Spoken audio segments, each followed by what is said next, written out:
Hello, and welcome to Brada Tales.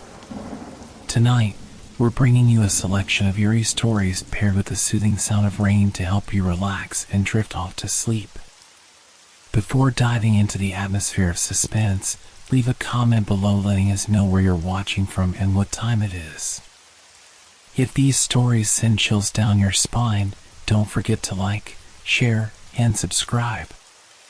Get comfortable, let the fear gradually envelop you, and tell us what kind of stories you'd like to hear next time. Settle in, we're about to begin. The Ghost of the Old Portland Lamp. Portland's old districts carried a peculiar charm, their cobblestone streets and aging architecture telling silent stories of the past. Rows of Victorian houses lined narrow roads where time seemed to have paused, leaving behind an air of quiet nostalgia.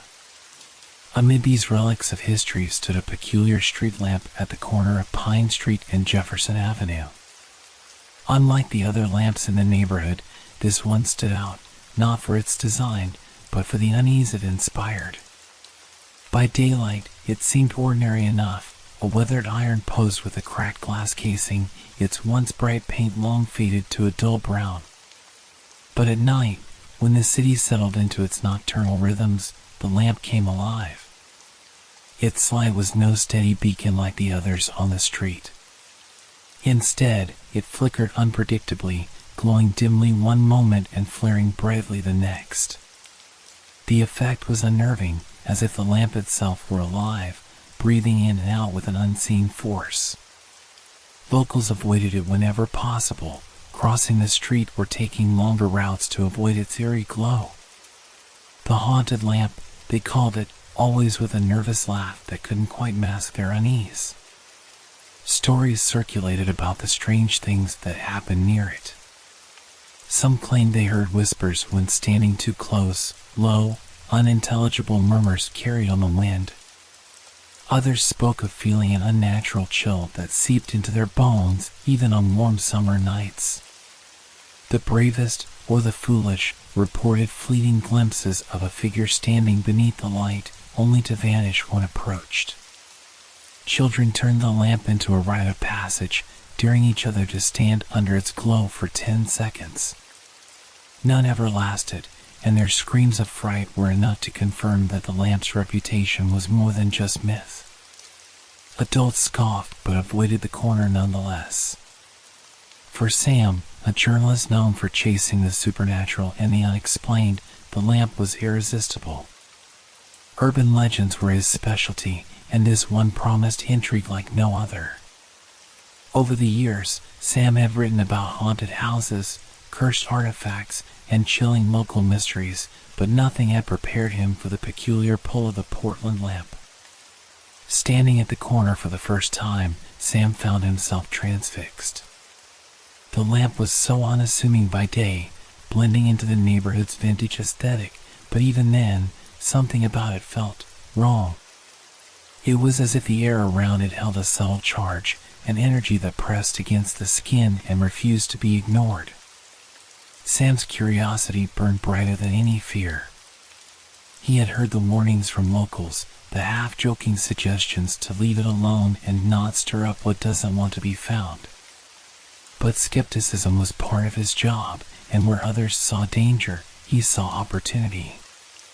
Armed with his notebook, camera, and a flashlight, he decided to return after nightfall to see if the lamp truly lived up to its sinister legend. As the sun dipped below the horizon and the first stars pierced the twilight sky, Sam glanced back at the lamp. Its cracked glass seemed to catch the fading light, glinting like an unblinking eye. A shiver ran down his spine. He wasn't sure if it was the chill of the evening or something else entirely. Tomorrow night, he muttered to himself, gripping his camera tighter. Whatever secrets the lamp held, he was determined to uncover them. Sam Bishop had always been drawn to the mysterious. As a journalist specializing in urban legends and local lore, he spent his nights chasing shadows and unraveling tales that others dismissed as fiction.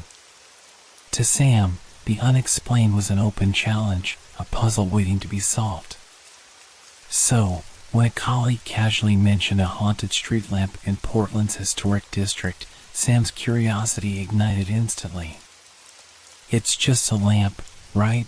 his friend had said, shrugging as they sipped coffee in the newsroom. "But people swear it's different. Flickers weirdly. Creeps them out. Some even say it talks to them." Sam had raised an eyebrow at that. "Talks to them? What, like whispers?" "Yeah, something like that," the friend replied, chuckling. "Probably just the wind through the wires, but hey, it'd make a spooky story for Halloween." That was all it took. By the time the conversation ended, Sam was already researching the lamp. He scoured forums, local blogs, and community posts, piecing together fragments of its eerie reputation. The deeper he dug, the more fascinated he became. Some accounts described a strange glow that lingered even when the bulb was out. Others spoke of footsteps echoing on the empty street or shadows moving when no one was there. The skeptic in Sam dismissed most of it as exaggeration, but he couldn't ignore the consistency in the stories. Too many people, from different walks of life, had experienced the same unsettling phenomena. Armed with a growing list of accounts, Sam decided to see the lamp for himself. The next evening, he drove to the neighborhood, his trusty leather satchel packed with a notebook, a voice recorder, and his camera. As he parked on Jefferson Avenue, the neighborhood's quietness struck him.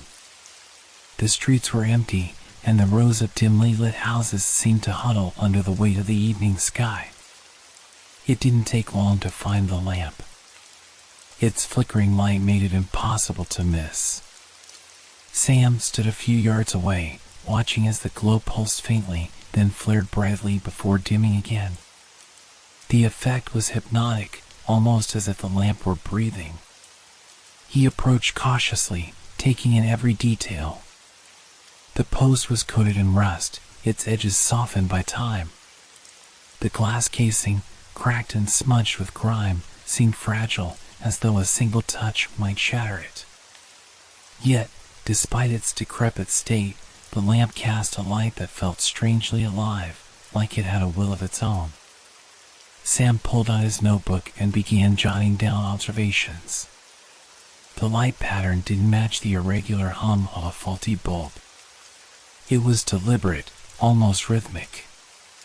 He noted the coolness in the air, sharper near the lamp, and the faint smell of ozone that lingered like the aftermath of a lightning strike. "All right," Sam muttered, stepping back and surveying the area. "Let's see if you're worth the hype." As he circled the lamp, his eyes caught something odd, scratches on the iron post. They weren't random but deliberate markings, etched deep into the metal. He knelt to inspect them closer, tracing the jagged lines with his finger. They almost looked like letters, but the meaning was unclear. A sudden chill swept through the air, and Sam shivered despite his jacket. He glanced around, feeling the weight of the stillness pressing down on him. The street, so ordinary at first glance, now seemed unnervingly quiet. For a brief moment, he considered turning back, dismissing the lamp as a curiosity rather than a genuine mystery. But something about it pulled at him, a magnetic force he couldn't explain. "I'll come back tomorrow night," he decided, his voice low but resolute. "After dark, when the stories say things really happen." With that, Sam pocketed his notebook and returned to his car, the flickering lamp glowing in his rearview mirror as he drove away. The next evening, Sam returned to the corner of Pine Street and Jefferson Avenue, his breath visible in the crisp autumn air. The neighborhood was just as quiet as before, but under the cover of night, it felt different, heavier, as though the streets were holding their breath. Sam parked his car a block away, wanting to approach on foot. His bag, loaded with his camera, voice recorder, and a portable EMF detector, weighed heavily on his shoulder as he walked down the uneven cobblestones. The lamp's glow was visible even from a distance, a faint pulse that reminded him of a heartbeat. When he reached the corner, Sam stopped and stared. The lamp's behavior was stranger than he had expected. Its light flickered erratically, alternating between dim glimmers and bursts of brilliance. The rhythm was chaotic, almost as if it were reacting to something unseen. He stood there, notebook in hand, scribbling quick notes. Light flickers without consistent pattern, he murmured aloud, recording his observations. No visible damage to wiring. Bright flashes last about 2 seconds, followed by dimming. Unnatural intensity for a standard bulb. As if in response to his voice, the lamp flared suddenly, its brightness illuminating the street as though it were daytime. Sam shielded his eyes, momentarily blinded by the unexpected flash. When the light dimmed again, he lowered his hand and glanced around. The street, moments ago bathed in an eerie orange glow, now seemed darker than ever. Shadows stretched long and thin, their edges sharp and unnaturally defined. Sam felt his pulse quicken. Coincidence, he muttered, his tone unconvincing even to himself. He retrieved his camera from his bag and began snapping photos, trying to capture the strange interplay of light and shadow. The flickering continued, each pulse sending ripples of brightness across the surrounding buildings. A sudden movement caught his attention out of the corner of his eye. He turned sharply, scanning the street, but saw nothing. Just empty sidewalks and parked cars, all bathed in the lamp's erratic glow. Sam exhaled, forcing himself to stay calm. "Stay focused," he whispered, switching on the EMF detector. The small device beeped faintly as he held it near the lamp. The readings spiked briefly before stabilizing, the needle hovering at an unusually high level. "That's not normal," Sam said, his voice laced with both excitement and unease. He crouched beside the base of the lamp, inspecting the rusted post for anything unusual. The scratches he noticed earlier seemed deeper now, their jagged edges catching the light in a way that made them almost shimmer. Another sudden burst of light erupted from the lamp, this one brighter and longer than before. Sam stumbled back, his heart pounding as the brightness seared into his vision. When it finally dimmed, he realized his surroundings had changed, not physically, but perceptually. The air felt thicker, almost oppressive, and the silence was no longer comforting. It was heavy, charged, as though something unseen were watching him. Sam stood, his instinct screaming at him to leave, but his determination outweighed his fear. Whatever was happening here wasn't just an electrical malfunction. There was something else, something he needed to understand. He stepped back to the sidewalk and set up his camera on a tripod, aiming it at the lamp. The flickering continued, and with every flash, the shadows seemed to shift and ripple like water. For a fleeting moment, Sam thought he saw a figure standing beneath the lamp. It was gone before he could focus, leaving him questioning whether it had ever been there at all. Sam was adjusting the angle of his camera when a voice broke the oppressive silence. "You shouldn't be messing with that thing." Startled, Sam turned to see an elderly man standing a few feet away. He hadn't heard the man approach, which was strange given how quiet the street was. The man wore a heavy coat and a flat cap, his face withered and serious. "Sorry, you startled me," Sam said, straightening up. "What do you mean, messing with it?" The man gestured toward the lamp with a slow, deliberate motion, his expression grim. "That lamp, it's not like the others. Strange things happen around it, especially at night." Sam felt a twinge of excitement beneath his unease. "You mean the stories people tell?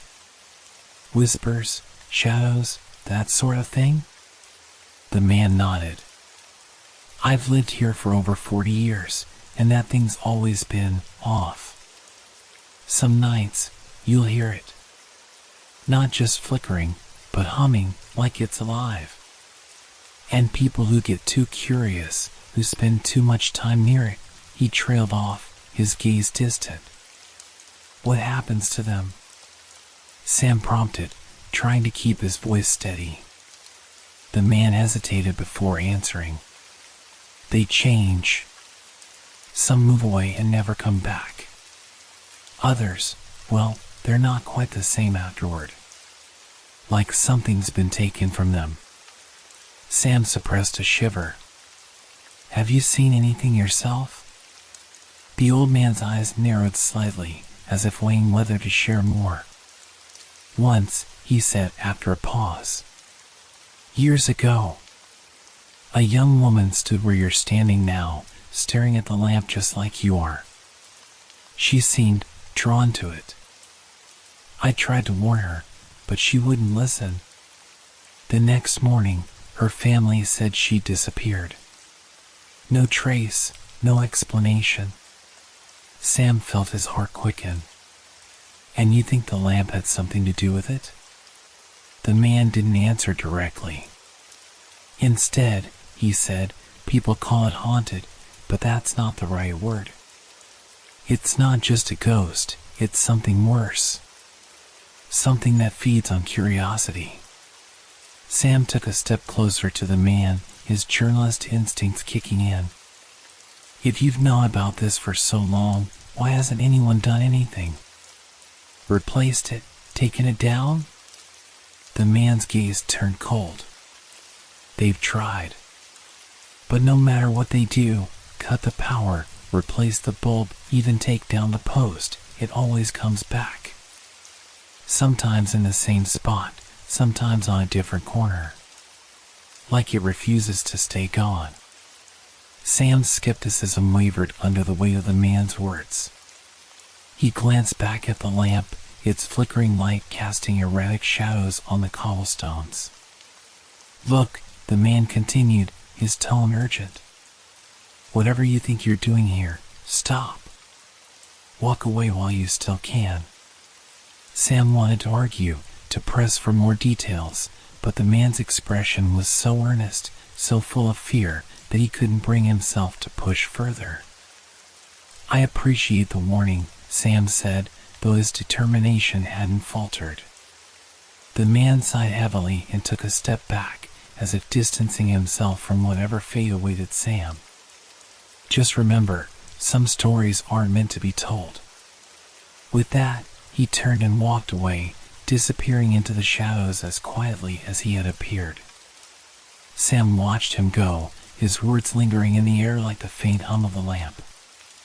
As the old man's figure melted into the shadows of the quiet street, Sam stood rooted to the spot, replaying his words.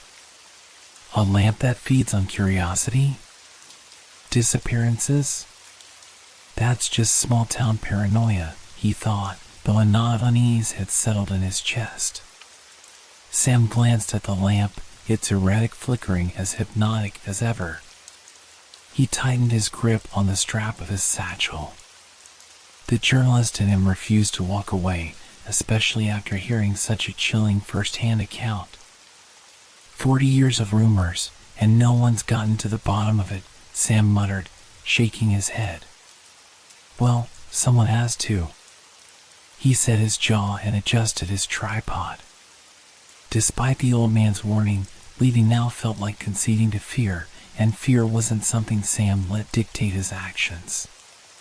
Besides, if the lamp truly was something beyond explanation, what better story could there be?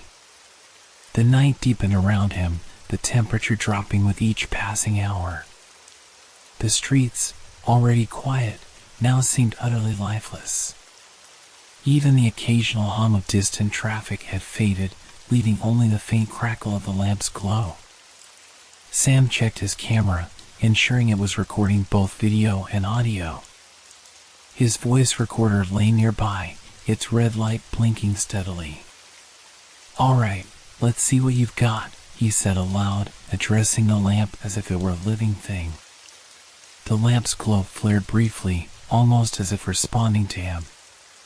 The pulse of light cast long, jagged shadows on the cobblestones, making them look like cracks in the earth.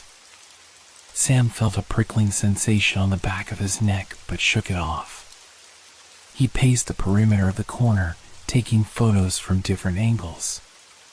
Each shot captured the lamp as the solitary source of light in the otherwise dark neighborhood. Yet, in several frames, the shadows didn't align with anything visible, slivers of darkness that seemed to stretch from nowhere. Interesting, Sam muttered, studying the images on his camera's screen. His mind raced through rational explanations, optical illusions, light distortion, faulty wiring. But deep down, he knew this felt different. He glanced at his watch. Midnight had passed, and the air felt heavier, more charged. The ozone smell he noticed the night before was stronger now, almost metallic. He inhaled deeply and exhaled slowly, steadying his nerves.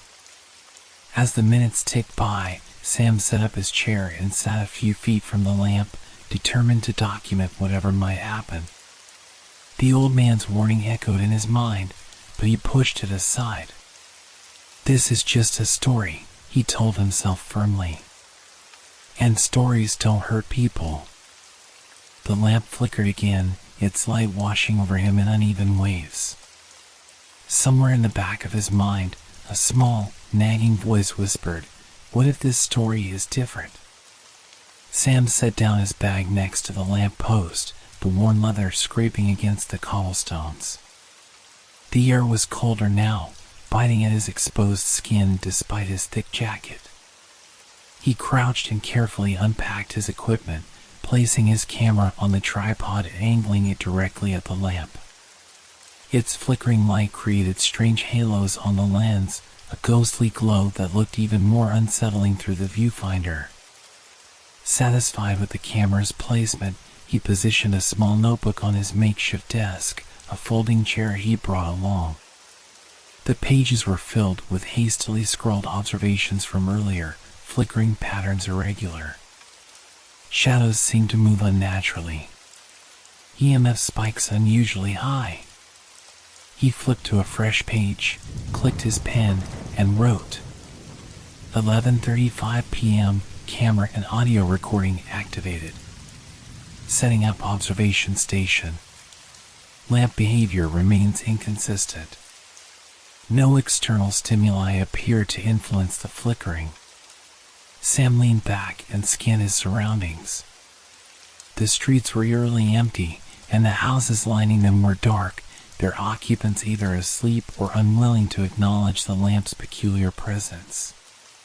Even the usual nocturnal sounds, distant sirens, rustling leaves, the occasional bark of a dog, seemed absent. The silence pressed in on him, amplifying every small noise he made. The scratch of his pen against the paper, the creak of the folding chair as he shifted, even the faint hum of his equipment felt intrusive in the oppressive stillness. Sam turned his attention back to the lamp.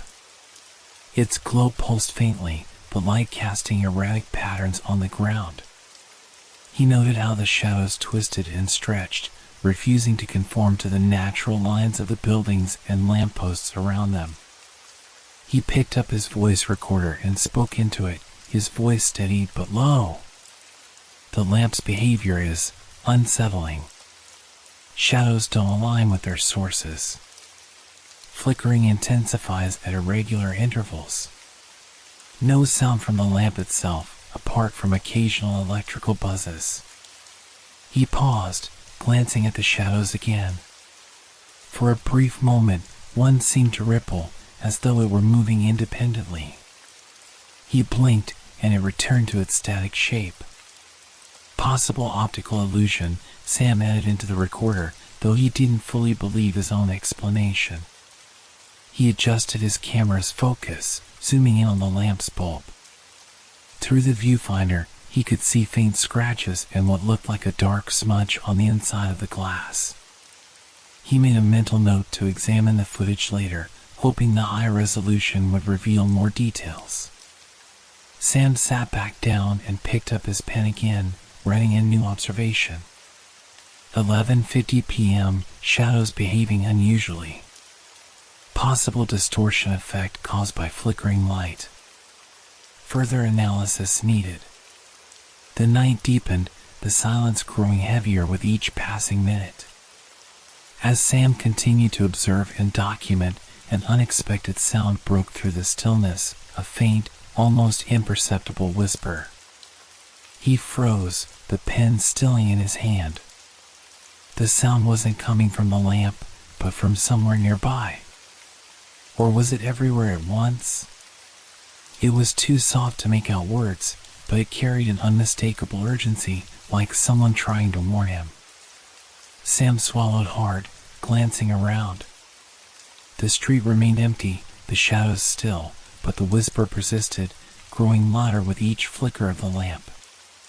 He pressed record on his voice recorder again, his own voice shaking slightly. Unidentified sound detected. Source unclear. Appears to be whispering. Investigating further. As he spoke, the whisper ceased abruptly, leaving behind a silence that felt almost deafening. Sam stared at the lamp, its flickering light now eerily steady, as though it were watching him back. As the clock struck midnight, the dim glow of the lamp seemed to falter, its light flickering in uneven bursts. Sam watched intently, his camera recording every moment. He jotted down notes in his journal, the pen scratching hurriedly against the paper. 12:00 a.m., lamp behavior becoming erratic. Flickering intervals shortening. Light intensity fluctuating. The street around him grew darker with each flicker, the gaps between the pulses of light stretching longer. Shadows on the cobblestones seemed to shift with a life of their own, curling and stretching in unnatural patterns. Sam rubbed his eyes, convinced it was just a trick of his overworked mind. But the longer he watched, the more certain he became that these shadows were different. They didn't simply move as the lamp's light dictated, they swayed and rippled, as though responding to an unseen breeze. The lamp emitted a faint buzzing sound, a low hum that crawled into Sam's ears and settled in his chest. It wasn't the typical electric hum he'd heard from older streetlights before. This was deeper, almost melodic, like a distant chant carried by the wind. Sam shivered and pulled his jacket tighter around himself. He glanced down at his notebook, writing quickly. Shadows moving independently of light source. Possible optical phenomena? Flickering accompanied by strange auditory frequencies. The lamp flared suddenly, its light blazing brighter than before. Sam winced and shielded his eyes, his camera lens adjusting automatically to the sudden intensity. When the light dimmed again, he lowered his hand and stared. The shadows were no longer random, they had formed distinct shapes. Silhouettes resembling human figures stretched across the cobblestones, their elongated limbs reaching toward him like dark, grasping hands. Sam's pulse quickened, his breath catching in his throat. He swung his camera toward the shadows, zooming in to capture the unsettling sight. Through the viewfinder, the figures seemed to shift subtly, their movements imperceptible to the naked eye but unmistakable on film. Just shadows, he muttered under his breath, his voice betraying his growing unease. Nothing but shadows. The lamp flickered again, and the figures disappeared as quickly as they had appeared. Sam let out a shaky breath, trying to convince himself that he was imagining things. Yet the feeling of being watched persisted, an oppressive weight pressing down on him from all sides. He reached for his voice recorder, his fingers trembling. 12:15 a.m., shadows behaving unnaturally. Seemed to form humanoid shapes before disappearing. Possible connection to lamp's erratic flickering. The lamp dimmed again, this time staying dark for several seconds. In the pitch black, Sam heard a faint rustling sound, like fabric brushing against stone. He spun around, his flashlight cutting through the darkness, but nothing moved within its beam. When the lamp reignited, its light was weaker, casting long, uneven shadows that made the street feel narrower, more claustrophobic. The buzzing sound had grown louder, resonating in his skull like a swarm of angry insects. Sam forced himself to focus, determined to keep documenting. Whatever was happening here, he needed to understand it. Yet a nagging voice in the back of his mind whispered that he wasn't meant to. The lamp flickered again, and this time, Sam thought he saw something standing just beyond its glow, a faint outline, motionless, waiting. The air around Sam felt thick, almost suffocating as the lamp's light faltered once again. The shadows, though faint, were crawling in strange, erratic patterns across the street. His camera whirred quietly in the background, capturing everything, but his attention was no longer on the lens. His focus was drawn irresistibly toward the light itself. The low hum from the lamp had intensified, growing louder as though something, or someone, was speaking just beyond the threshold of his hearing. Sam's heart began to race as he stood frozen, listening. At first, he thought it was just the usual buzz of old electrical wires. But then, the faintest sound reached his ears, a whisper, too soft to distinguish at first, but unmistakable in its eerie tone. Sam. His name, whispered with such clarity, made his blood run cold. He turned sharply, scanning the empty street, his flashlight slicing through the darkness. But there was no one.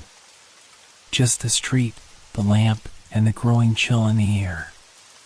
He swallowed hard, his throat dry. Okay, it's just the wind. Or the power lines, he muttered to himself, trying to convince his mind to dismiss the sound. But even as he spoke, the whisper came again. Sam. Come closer. The words seemed to curl around him, like they were coming from the lamp itself.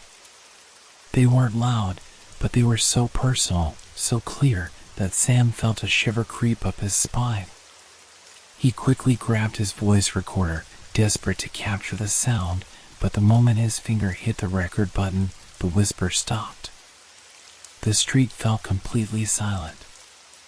For a moment, Sam just stood there, his mind racing, his pulse pounding in his ears.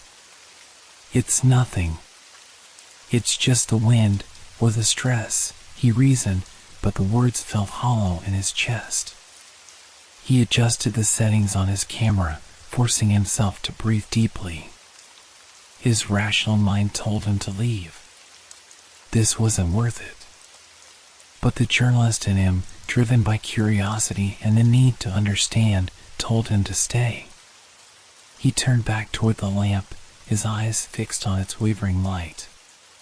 The shadows seemed to pull away from the lamp, twisting unnaturally, as if in response to something unseen. The lamp's light flickered again, brighter this time, and Sam thought he saw something just at the edge of the glow. A figure.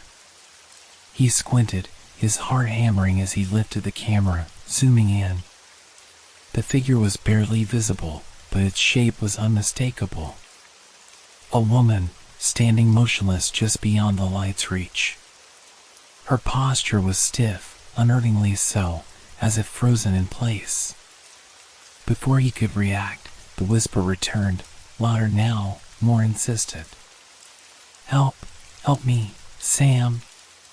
The voice was unmistakably human, filled with fear, and yet there was something deeply wrong about it.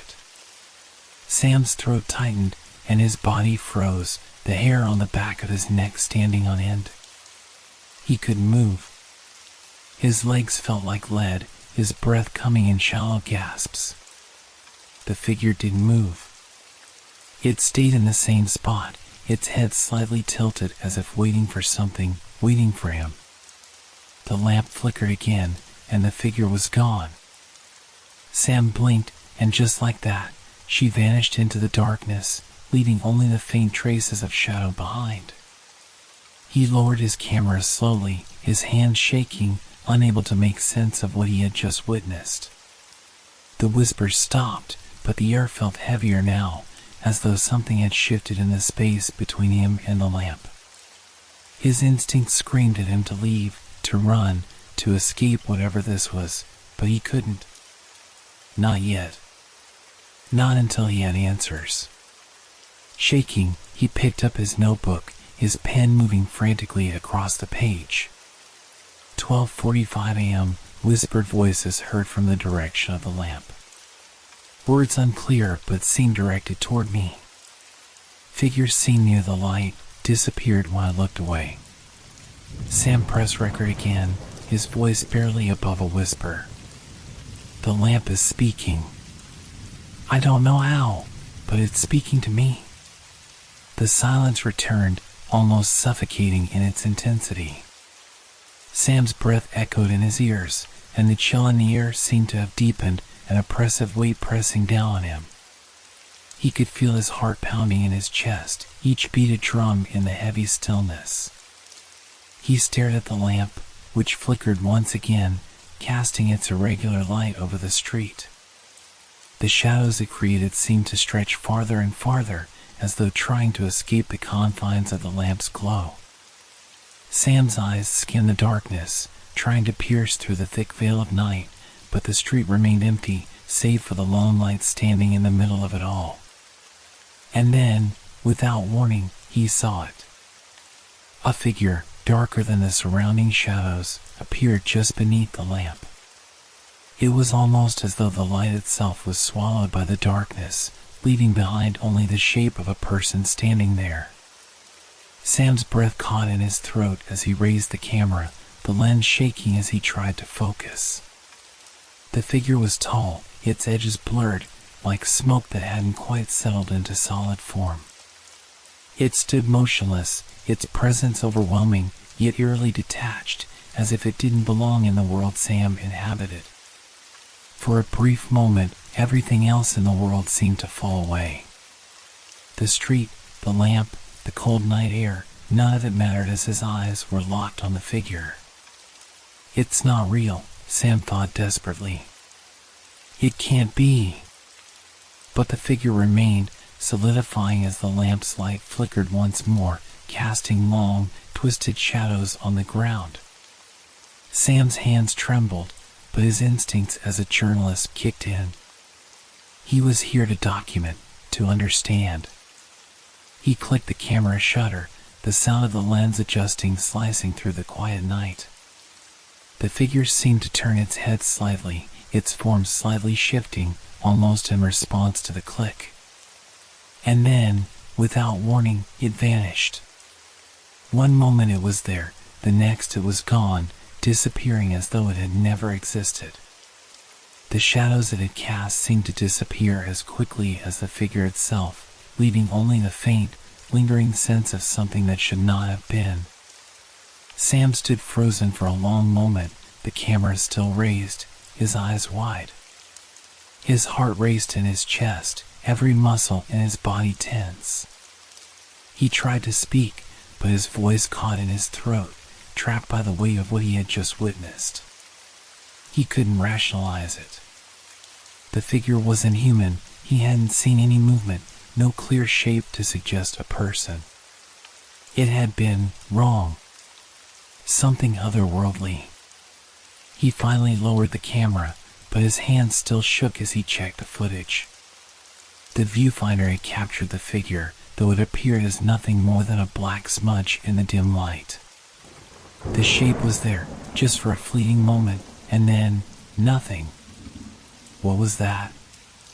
He asked himself silently. What did I just see? The whispers had stopped, but the cold had grown even deeper, the street now feeling more like a void. Sam's rational mind told him to pack up, to leave before things escalated further. Yet, despite the fear gnawing at him, a small part of him wanted to see more, to know what this was, to uncover the truth of the lamp's curse. He set the camera down on the ground and scribbled furiously in his notebook. 1:00 a.m., shadowy figure observed under the lamp appeared solid but intangible, resembling a person. Vanished instantly after camera capture. Possible paranormal phenomenon. Sam glanced up at the lamp again, waiting for it to flicker once more. But this time, the street was completely still. Only the faint buzz of electricity lingered, the world around him frozen in an uneasy silence. He stood there, watching, waiting, his mind torn between fear and an insatiable desire to understand what the lamp had just shown him. Sam's eyes darted around the empty street, his pulse quickening with each passing second. The lamp now stood quiet, its flickering light barely a whisper compared to its earlier bursts of intensity. Yet, despite the stillness, Sam felt an unshakable presence, as if the very air around him was thick with unseen eyes. He couldn't explain it, but the hairs on the back of his neck stood on end. His breath came shallow, each inhalation feeling colder than the last. The sensation was familiar, though he couldn't place it, like the feeling of being watched, not by another person, but by something other.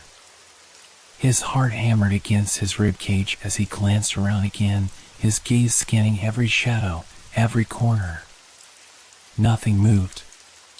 The street was empty, silent, but it didn't feel empty.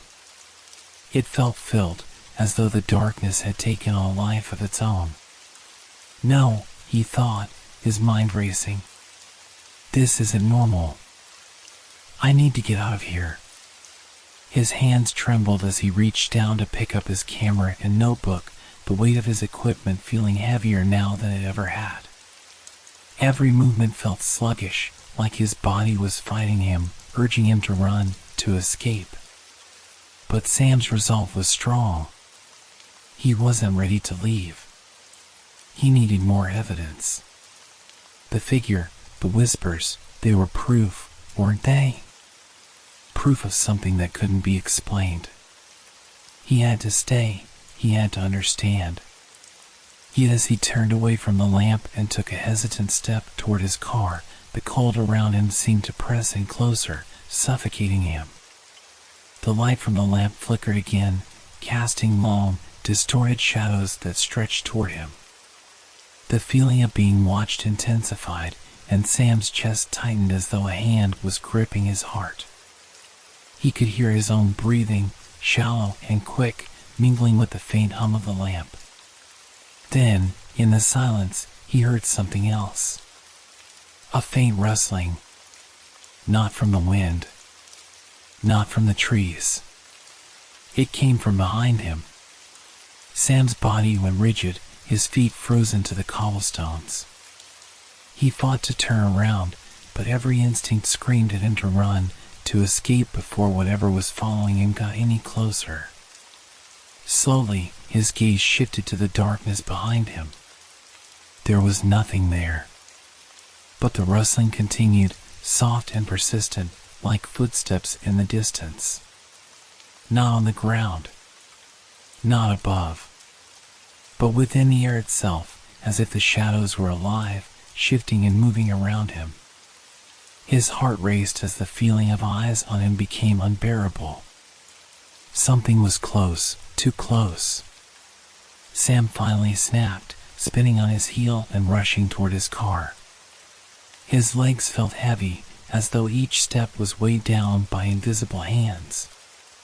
The street seemed to stretch out before him, his car farther away than it had ever been. The shadows seemed to grow longer as he moved, stretching toward him like dark tendrils trying to pull him back. Finally, he reached the car, fumbling for his keys, his hands slick with sweat. He could still hear the faint rustling, the almost imperceptible sound of something moving just behind him. With shaking hands, he unlocked the door and slid into the driver's seat, slamming the door shut. The moment he was inside, the feeling of being watched faded, but it left an unsettling emptiness in its place. The air was heavy with something unspoken, a dark presence lingering just beyond his reach. Sam locked the doors and sat for a moment, his hands gripping the steering wheel, his breath coming in ragged gasps. He stared at the street lamp through the windshield, watching the faint flicker of light against the blackness of the night. The rustling had stopped, the whispers had quieted. But Sam knew, deep down, that whatever he had experienced tonight was far from over. The lamp was not finished with him yet. He started the engine, the car's hum filling the silence, and slowly pulled away from the curb. As he drove, his eyes flickered to the rearview mirror. The street behind him was empty, but the air felt full. Full of something he couldn't understand. "I'll be back," Sam thought, his grip tightening on the wheel. "I have to know what's really going on here." The morning after his unsettling experience, Sam couldn't shake the feeling of unease that lingered in his chest. The quiet hum of the street lamp, the fleeting shadows, and the whispers still echoed in his mind. No matter how hard he tried to dismiss it as just a trick of the night or his overactive imagination, the events he'd witnessed felt too real. He had to know more, he had to find an explanation. Determined to uncover the truth, Sam made his way to the Portland Public Library. The tall, stone building loomed ahead, its weathered facade giving the sense of age and permanence. He stepped inside, the smell of old books and dust greeting him with a familiarity that almost felt comforting. The library was a sanctuary of knowledge, and Sam knew it would be the perfect place to start his investigation. The librarian, an older woman with glasses perched on the edge of her nose, barely looked up as he entered. He approached the reference desk, feeling a rush of urgency that he hadn't felt in a long time. "I'm looking for information on a specific street lamp," he began, trying to sound casual but feeling the weight of his question. "It's located in the old part of Portland, near the intersection of Oak and Fifth." The librarian raised an eyebrow but didn't ask for any details. Instead, she motioned toward the back of the library, where a small section of old maps and local archives were kept. "You want to check the archives. It's possible that lamp has some history, especially around those old neighborhoods." Sam nodded in thanks and made his way through the narrow aisles of the library, passing shelves filled with books on local history, city planning, and folklore. The archives were tucked away in a dim corner, hidden behind heavy curtains of dust. As he stepped inside, the smell of old paper and ink filled his nostrils, the silence amplifying the weight of the task ahead. He found a large, leather-bound ledger that looked as though it hadn't been touched in years. The pages were yellowed with age, and the handwriting inside was faded but still legible. It was a record of the streetlights and lamps of Portland, dating back to the early 1900s. Sam flipped through the pages, his fingers trembling as he searched for any mention of the lamp. The farther he turned, the more the entries seemed to blur into the past.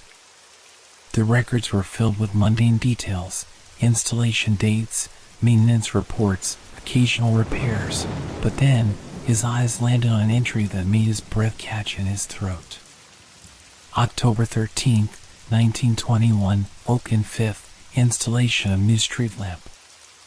Reports of strange occurrences, flickering lights, unusual shadows. Complaints from nearby residents of feeling watched at night. Investigation by city officials deemed the lamp normal, no further action taken. Sam's fingers hovered over the page as his mind raced. Strange occurrences, flickering lights, feeling watched. The exact same sensations he had experienced just the night before. He turned the page, eager to find more. The next entry was even more chilling. January 5th, 1922, Oak and Fifth, continued reports of eerie disturbances. Some residents claimed to have seen figures standing near the lamp, motionless and staring. Complaints of voices heard in the dead of night. City investigation finds no evidence of foul play, but lamplighter reports feeling uneasy when tending to the light. recommend increased surveillance. Sam's pulse quickened as he read the words. This wasn't just a coincidence. It wasn't just an urban legend. The lamp had a history, a dark one that had persisted for over a century.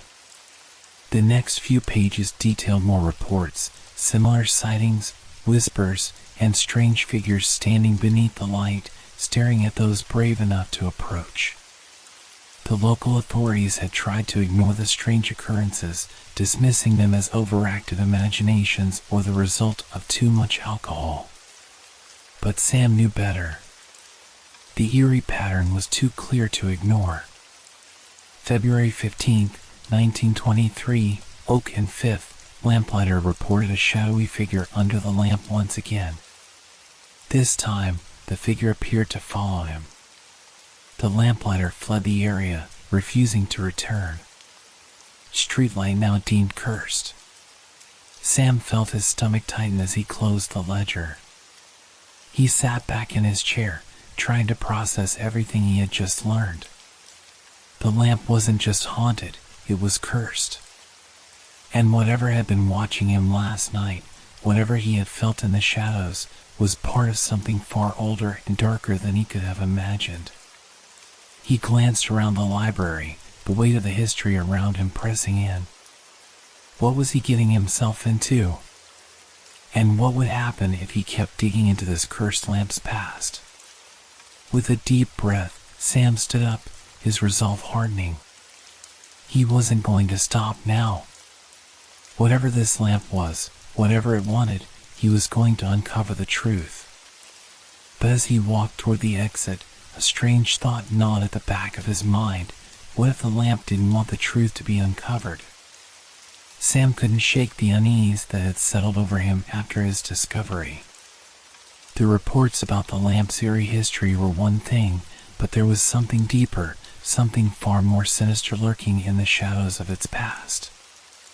As he left the library's archives, his mind kept returning to the entry he had found, the one that mentioned the strange figures and the whispers that had plagued the neighborhood for decades. There had to be more. Determined to piece together the full picture, Sam approached the reference librarian again, his steps deliberate and quick. The old woman had been scanning through a pile of books when he reappeared, but when she saw the intensity in his eyes, she set them down. "Can I help you with something else?" she asked, her voice quiet, almost knowing. "I found something about strange occurrences around the lamp, but there's more to it, isn't there?" Sam asked, his voice low, as if not wanting to be overheard. The librarian studied him for a moment, her eyes narrowing slightly. "You're asking about the disappearances, aren't you?" Sam blinked, surprised that she knew exactly what he was referring to. "Disappearances?" She nodded slowly, the weight of the past in her gaze. "There was a woman, a local resident, who disappeared around that area decades ago. It was never solved, but the stories, well, they always seemed tied to that lamp." Sam felt a cold chill rush through him. He had no idea what he was about to uncover, but he knew he had to hear it. The librarian motioned for him to follow her, and she led him to a nearby section of the library. It was a small collection of old newspapers and local crime reports. She pulled a dusty file from a cabinet and handed it to Sam. "This is all I have," she said, her voice low and cautious. "It's not widely known, but the facts are there if you look carefully." Sam opened the file, his hands trembling as he flipped through the yellow newspaper clippings. The first one that caught his attention was dated March 9th, 1953, almost 30 years after the lamp had first been installed. The headline read, "Local woman missing near Oak and Fifth, no leads in disappearance." The article described the disappearance of Eleanor Gray, a young woman in her early 20s who had been living in the neighborhood for several years. According to the report, she had been walking home late at night when she vanished without a trace. Her last known Location was near the street lamp at Oak and 5th, and witnesses reported hearing strange noises and seeing shadows moving beneath the light just before her disappearance. A few more articles followed, all with similar details. Eleanor Gray's disappearance remains unsolved. Investigators search for clues in mysterious disappearance. Strange occurrences continue near Oak and 5th. The more Sam read, the more the pieces began to fall into place. Eleanor Gray had disappeared without a trace, but the strange incidents around the lamp were mentioned time and time again. People spoke of eerie lights, of a presence under the lamp that made the hairs on their necks stand on end. And yet, no one could explain it. The investigation had gone cold, with no solid leads or evidence. Eleanor had simply vanished, as if swallowed by the darkness that surrounded the lamp. The final article in the file was the most chilling of all. It was dated August 27, 1954, a year after Eleanor's disappearance. It read, "Eleanor Gray's body found, mystery deepens."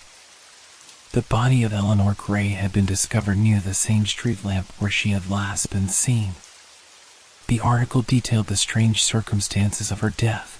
There were no signs of injury, no marks on her body, and no explanation for her death.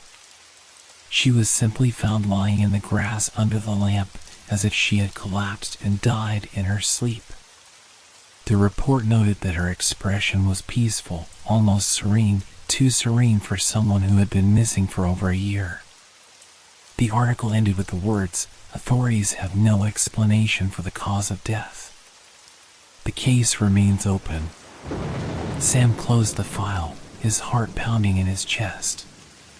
The air around him felt thick and suffocating, as if the very history he was uncovering was closing in on him. Eleanor Gray's death hadn't been the only one tied to the lamp. There were other reports, rumors, whispers of people who had vanished or been found dead under the same streetlight. And then there was the question that lingered in Sam's mind, cold and pressing. What if Eleanor hadn't just died? What if she had been taken? He stood there in the quiet library, the weight of the file heavy in his hands, and he knew one thing for certain: the lamp was not just a curious phenomenon. It was a dark, powerful force, one that had claimed lives, that had consumed the very people who had dared to get too close. Sam looked up at the librarian, his mind racing. Is there any more information? Any connections between the disappearances and the lamp? The librarian hesitated for a moment before shaking her head. That's all I know. Some of the older locals talk about it, but no one wants to remember those things. You're digging into a history that people have tried to forget. But it's still happening, Sam said quietly, his voice filled with determination. The lamp, it's still doing something. I saw it last night. It wants something. And I think I'm the one who's going to figure it out. The librarian gave him a sad, knowing look. Be careful, young man. The lamp takes what it wants, and it doesn't let go easily.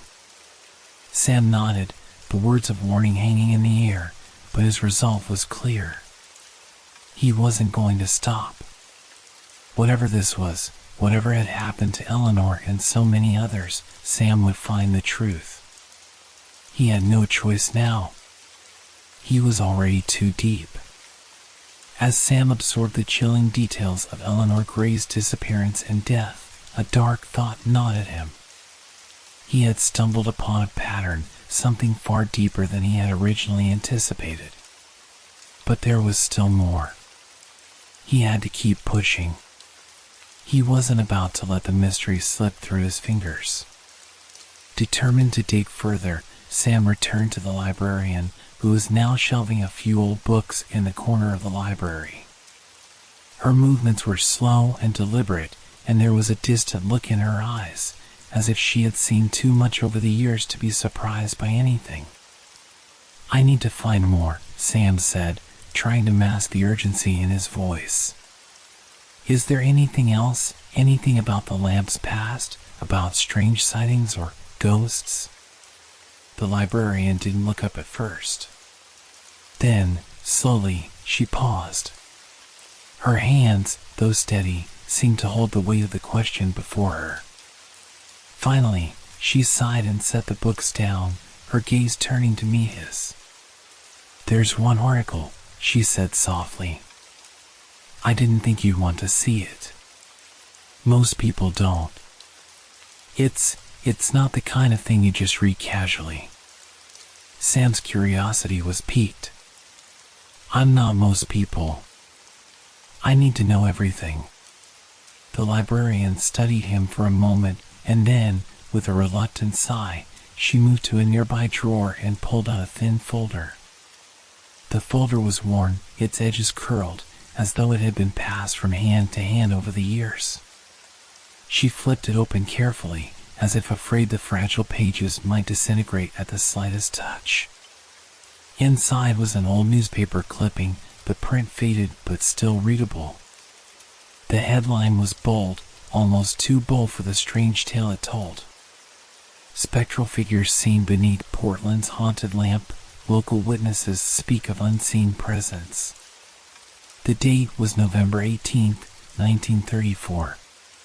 Sam leaned closer, his breath catching in his chest as he read the article's contents.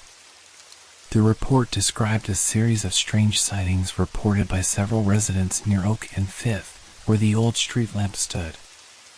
According to the article, on a foggy autumn evening, a local woman named Margaret Hayward had been walking home from her job at a nearby restaurant when she saw something she couldn't explain.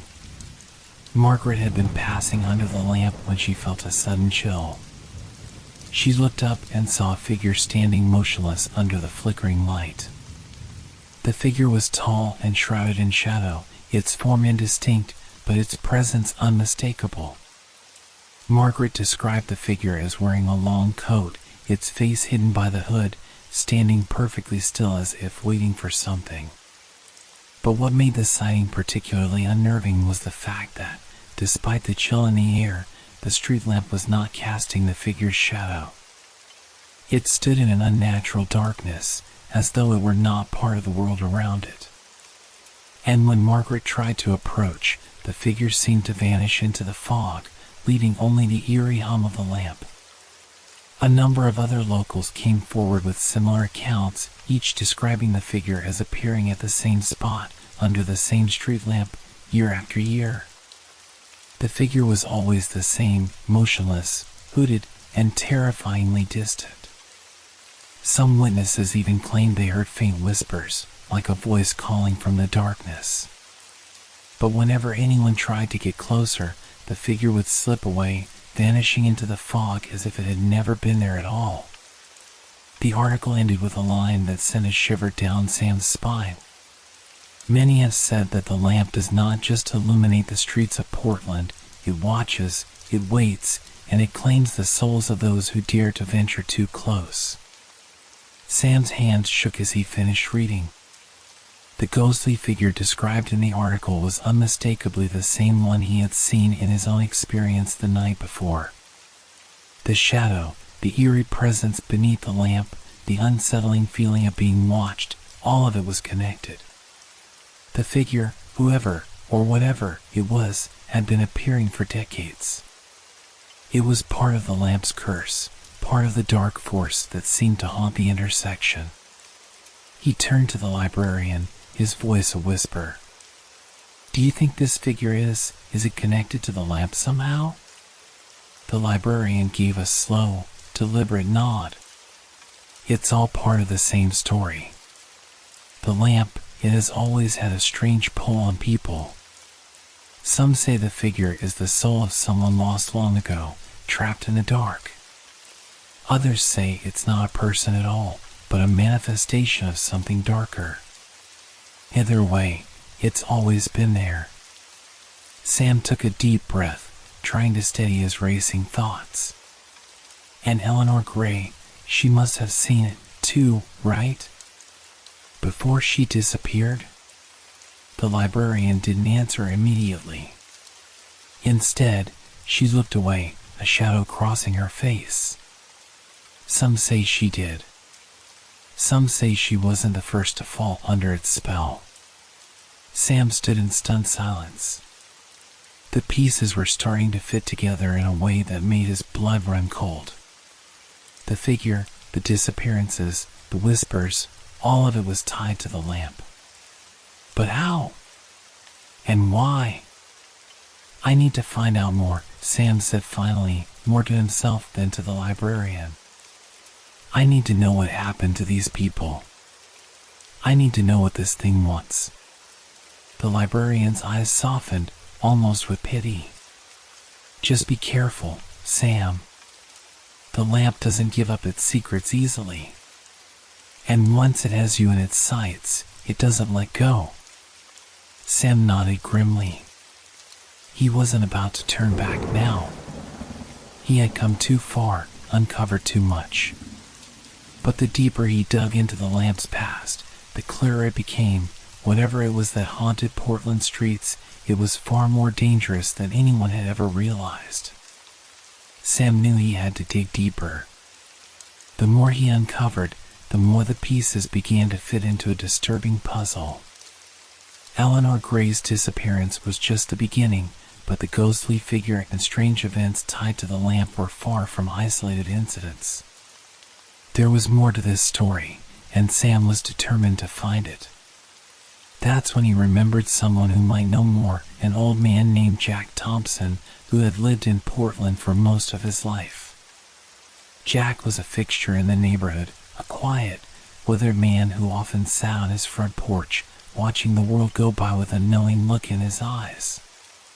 Sam had heard whispers of his encounters with the lamp over the years, but no one ever seemed to want to talk about it. It was time to confront the truth head-on.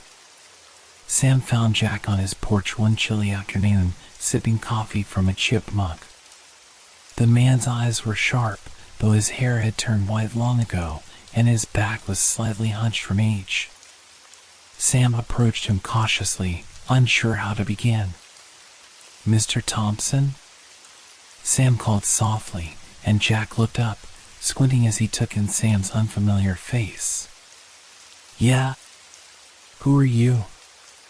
Jack's voice was raspy, like gravel scraping against stone. "I'm Sam. I'm a journalist, and I've been looking into the old street lamp at Oak and Fifth. I've heard you might have some stories about it." Jack's face tightened instantly, and for a moment, Sam thought he might turn him away. But after a long pause, Jack gestured for Sam to sit beside him. "Stories, huh?" Jack muttered. "More like nightmares, if you ask me. I've seen things under that lamp that I'd rather forget, but, well, I suppose you're gonna dig him up one way or another." Sam nodded, trying to keep his voice steady. "I need to understand what's been happening there. People disappearing, strange figures. Could you tell me about your encounters?"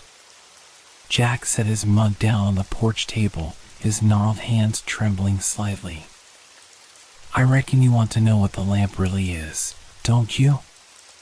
You think it's just some old piece of junk lighting up the street? Nah, that lamp's a damn curse. I've lived here all my life, seen the town change, and I can tell you that something happens when the sun goes down and that light flickers on.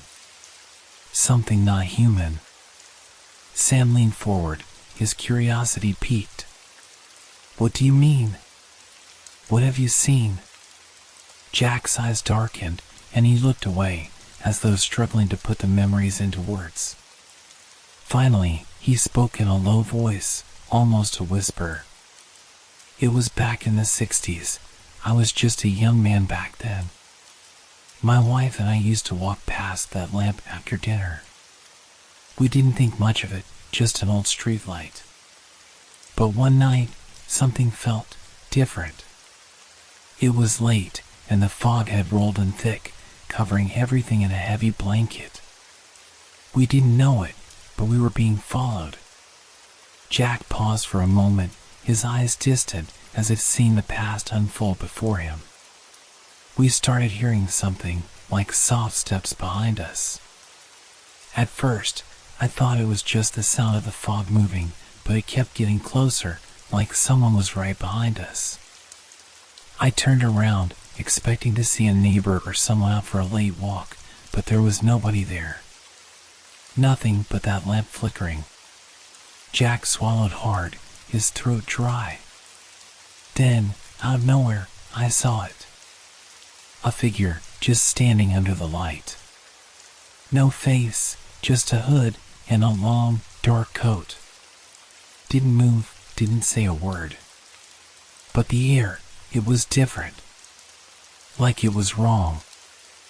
I could feel it in my chest, a coldness that I'd never felt before. Sam was captivated, hanging on every word. He leaned in closer. "Did you get a good look at the figure?"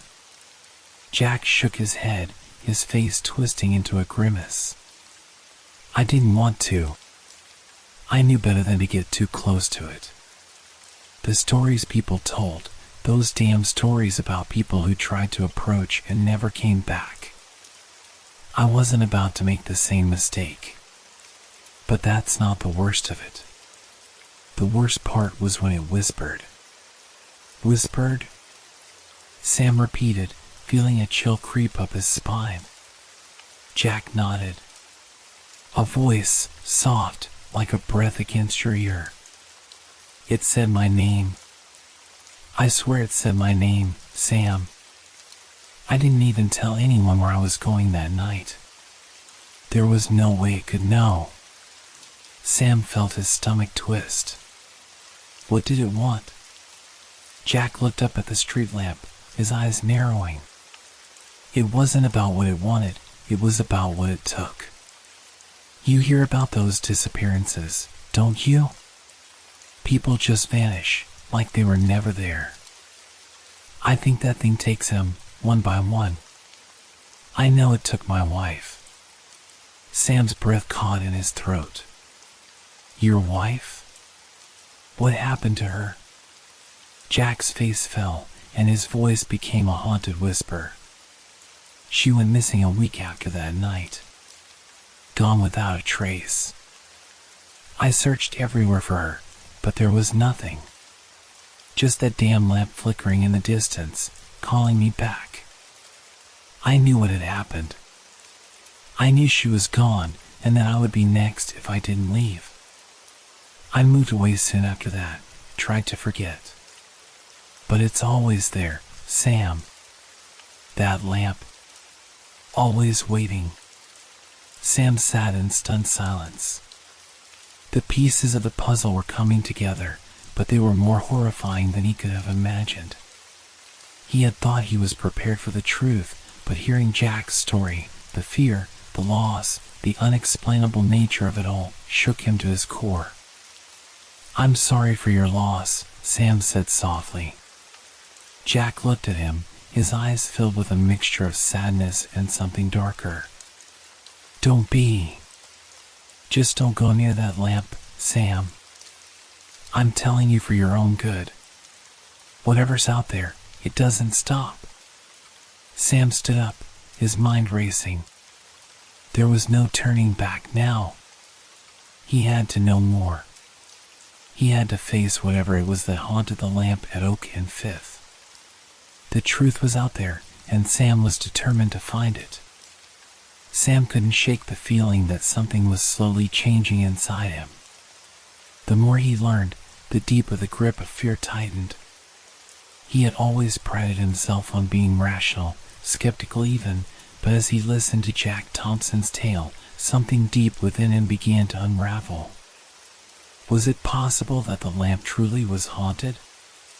Was it really capable of pulling people into its dark influence, making them disappear without a trace? He left Jack's porch with the old man's words still ringing in his ears. He had heard whispers of the lamp's power before, but now, after hearing such a personal account, it felt more real, too real. The thought that the lamp was more than just a malfunctioning streetlight began to settle in his mind, taking root in a way that unsettled him. It wasn't just a story anymore. It wasn't just a strange legend that people talked about over drinks.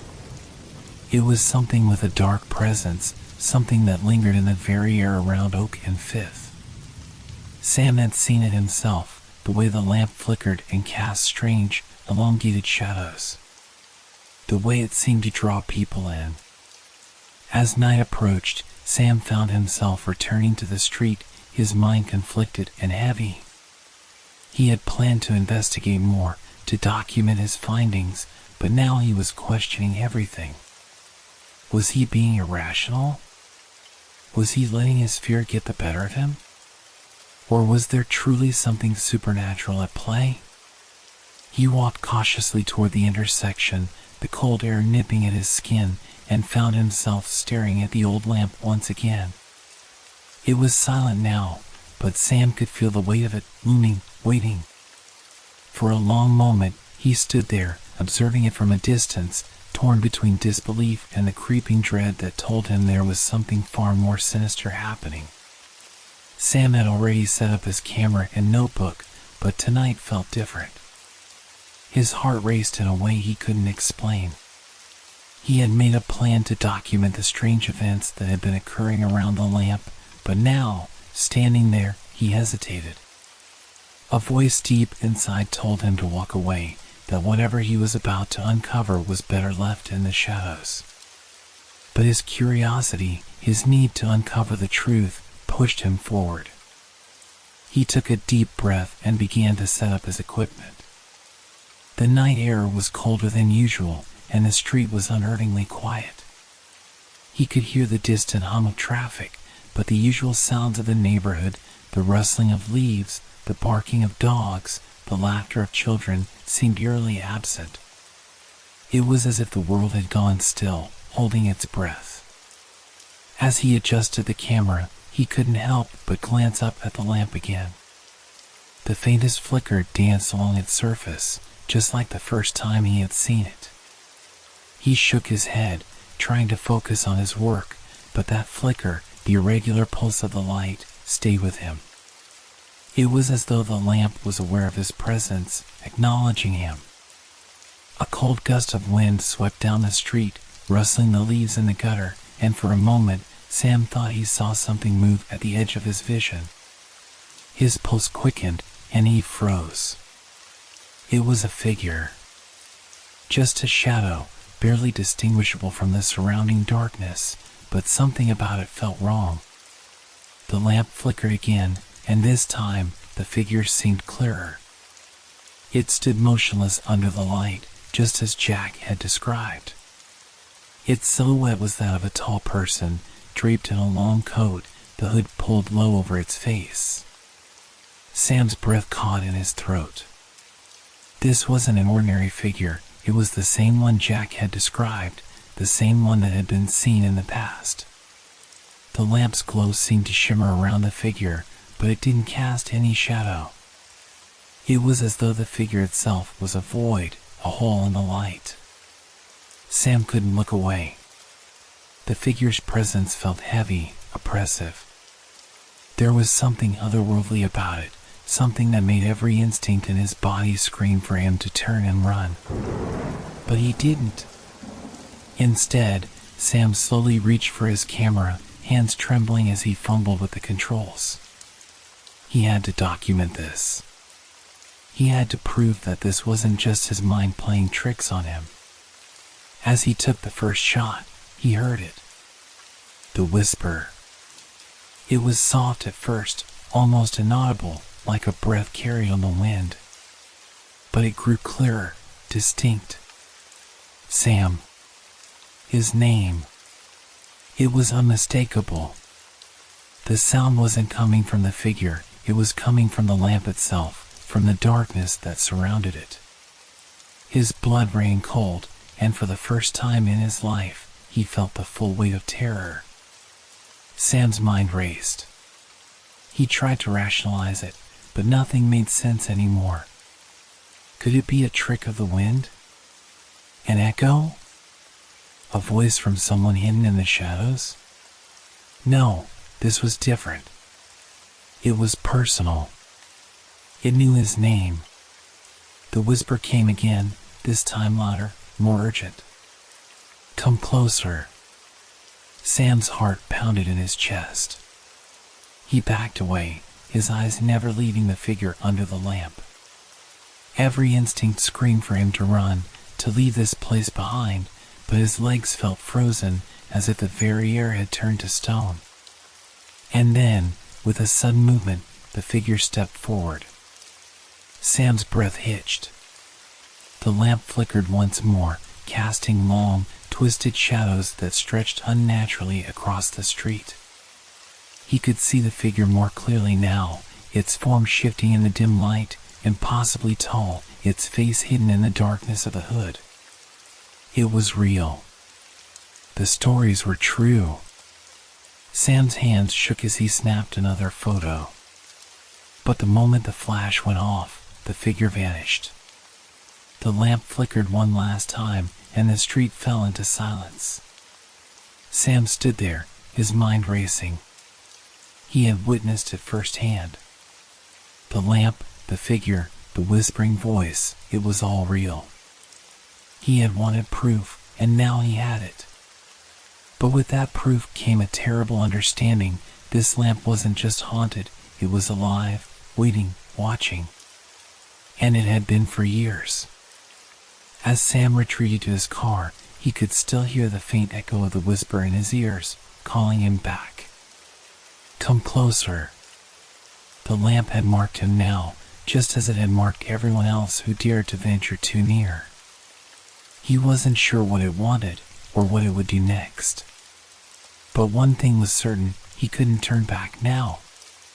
He was in its grip, and there was no escaping it. Sam couldn't stop thinking about what he had experienced the night before. The figure under the lamp, the whispers that called his name, it was all too real, too vivid to be a figment of his imagination. He tried to shake the image of the dark, hooded figure, but it clung to him like a shadow that refused to let go. And that voice, soft yet urgent, come closer, echoed in his mind like a haunting melody that wouldn't fade. He had always prided himself on being a skeptic, a man who approached the world with rationality and logic. But the events surrounding the lamp were defying all reason. There had to be an explanation, there had to be something that made sense of all this. But each new encounter only deepened the mystery, and Sam realized he could no longer deny what was happening. Determined to document everything, Sam gathered more equipment than before. A new camera with night vision, a set of high-quality microphones, a handheld recorder. This time, he wasn't going to just stand in the shadows and wait for something to happen. He was going to capture it. Every flicker, every sound, every movement. He couldn't afford to miss a single detail. The streets of Portland were quiet as Sam made his way back to the lamp at Oak and Fifth. The chill in the air was biting, and he pulled his jacket tighter around his body, trying to ignore the unease crawling up his spine. His heart pounded in his chest, but he forced himself to walk with purpose. Tonight, he would face whatever haunted this place, and he would bring back the proof. The world needed to know the truth about the lamp. He arrived at the intersection and set up his equipment, making sure to place the cameras at different angles to capture every possible view. The street lamp stood in the center of the intersection, old and rusted, its glass cracked in places. It looked like a relic from another time, its presence unsettling in the stillness of the night. Sam couldn't help but glance at it warily. He heard the stories, but now, standing here again, he could feel its pull, a dark gravity that seemed to draw him closer with every passing second. He activated the cameras and checked his recorder one last time before stepping back and finding a spot in the shadows. He felt exposed, like the lamp could see him, could sense his presence, but he had no choice. This was the only way to understand what was truly happening here. The only way to prove that the lamp wasn't just some trick of the mind. Minutes passed in silence. The neighborhood around him was eerily still, with not a single car or pedestrian in sight. Sam's breath came on invisible puffs of light, and the sound of his heartbeat seemed to drown out all other noise. But then, just as he was beginning to wonder if tonight would be any different, the first flicker of light danced from the lamp. It was subtle at first, a quick blink, a momentary dimming of the light, followed by an immediate return to normal brightness. Sam's fingers tightened around the camera, ready to capture the next occurrence. But as he watched, the flicker happened again. This time, it lasted longer. The light dimmed for several seconds before it flared back to life, casting long, harsh shadows across the street. Sam's breath caught in his throat. He had expected something, perhaps the faintest flicker, but not this. This was different. The air seemed to grow colder around him, the silence deeper, as if the very fabric of the world around him had shifted. The lamp flickered again, and then a strange sensation washed over Sam, like a pressure building in his chest. He could feel something watching him. Not from behind, but from all around him. The shadows stretched unnaturally long, as if they were reaching for him.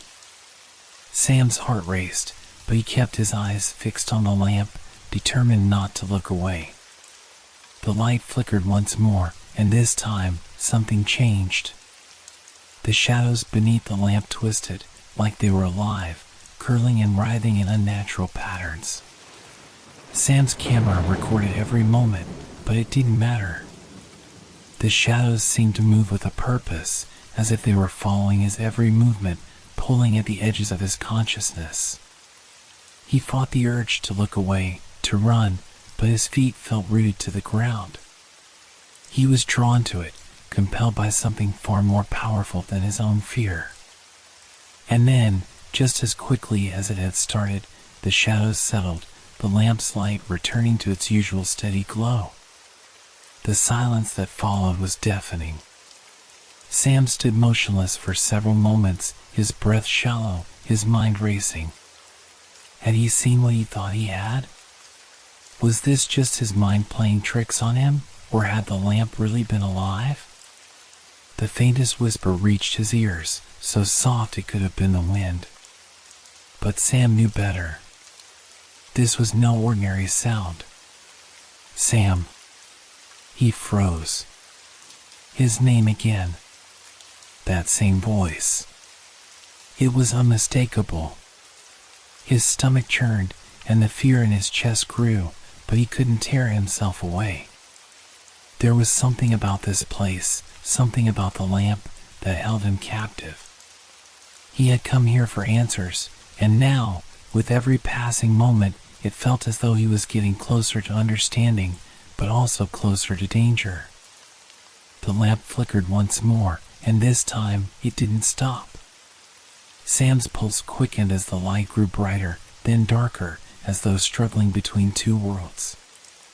The shadows beneath it shifted again, and this time they took on form. Not just an outline, but something more solid, more real. Sam's camera clicked rapidly, recording the figure that slowly began to emerge from the darkness. It was the same figure he had seen before. The same tall, hooded presence that had haunted his thoughts for days. But now it was more defined, more tangible than it had been the first time. And it was moving toward him. Sam stumbled backward, his hands shaking as he raised the camera, but his mind was already spiraling. This was no longer just an investigation, it was something far worse. Something that was reaching out for him, drawing him in, making him question whether he would ever escape this cursed corner of Portland. The figure continued to approach, its steps silent, its presence undeniable. Sam had no choice but to face it now. The air grew heavy, thick with the unnatural presence of the lamp. Sam's heart pounded in his chest as he struggled to comprehend what was happening. He had come here to document the strange occurrences, to capture evidence that might explain the mysteries surrounding this old street lamp. But what he was witnessing now was far beyond anything he had prepared for. The lamp, its glass cracked and worn with age, began to pulse. The light flared brightly, then dimmed almost to nothing, flickering erratically as if it were struggling to stay on. It was as though it had become a living entity, alive with energy that surged and recoiled, illuminating the dark street in wild bursts. Sam's breath caught as he watched, his eyes wide with disbelief. The street was bathed in shadows, stretching and twisting unnaturally, growing longer, then shorter in quick succession. He had never seen anything like this. The lamp's flickering was not just random, it seemed deliberate. Like it was trying to communicate something, or worse, summon something. The eerie silence of the neighborhood only added to the sensation that something was terribly wrong. There were no cars, no passing pedestrians, no sounds of distant voices or dogs barking. It felt like the entire world had been frozen in time, leaving Sam alone with the lamp, its light flickering faster and faster, pulsing in rhythm to some unseen heartbeat. Then, just as suddenly as the light had surged, a new sound broke through the silence: footsteps. The sound was unmistakable. Heavy, deliberate steps, each one echoing through the street, reverberating in Sam's ears. His pulse raced as he glanced around, searching for the source. But the street was empty. No one was there. No shadows moved. No figures appeared beneath the flickering lamp. The footsteps grew louder, growing closer, each one sounding like it was right behind him. Sam's head whipped around, his breath shallow as his eyes scanned every corner of the intersection. The cold night air prickled against his skin, but there was no one in sight. The street remained still, the darkness seeming to press in from all sides. The footsteps didn't stop. They continued, slow but steady, with no figure to match them. Sam's heart skipped a beat as the sounds seemed to surround him. They were moving, pacing back and forth, circling him like a predator testing its prey. But each step was a phantom, a sound with no source, a presence with no body. Sam's hands trembled as he held his camera tighter, his mind struggling to make sense of what was happening. Could the footsteps be some kind of trick? An auditory hallucination? But they were too distinct, too real. He could feel them in the very air around him, the vibrations pulsing through his bones. The light above him flickered violently, as if it were reacting to the footsteps. The lamp pulsed brighter, then darker, faster than before, its glow almost blinding in its intensity. Sam shielded his eyes with his arm, the blinding light casting harsh shadows all around him. The figure he had seen before, the one in the hooded coat, seemed to loom at the edge of his vision, always just out of sight. And then, the footsteps stopped. The world around Sam went dead silent. The pulsating light above him stilled, casting the street in a cold, still glow. But Sam didn't feel safe. There was no relief in the stillness. He felt it, something was there. Something was watching him, waiting for him to make a move. With the stillness came a deep, unsettling silence, one that pressed against Sam's eardrums and made his thoughts feel muffled and distant.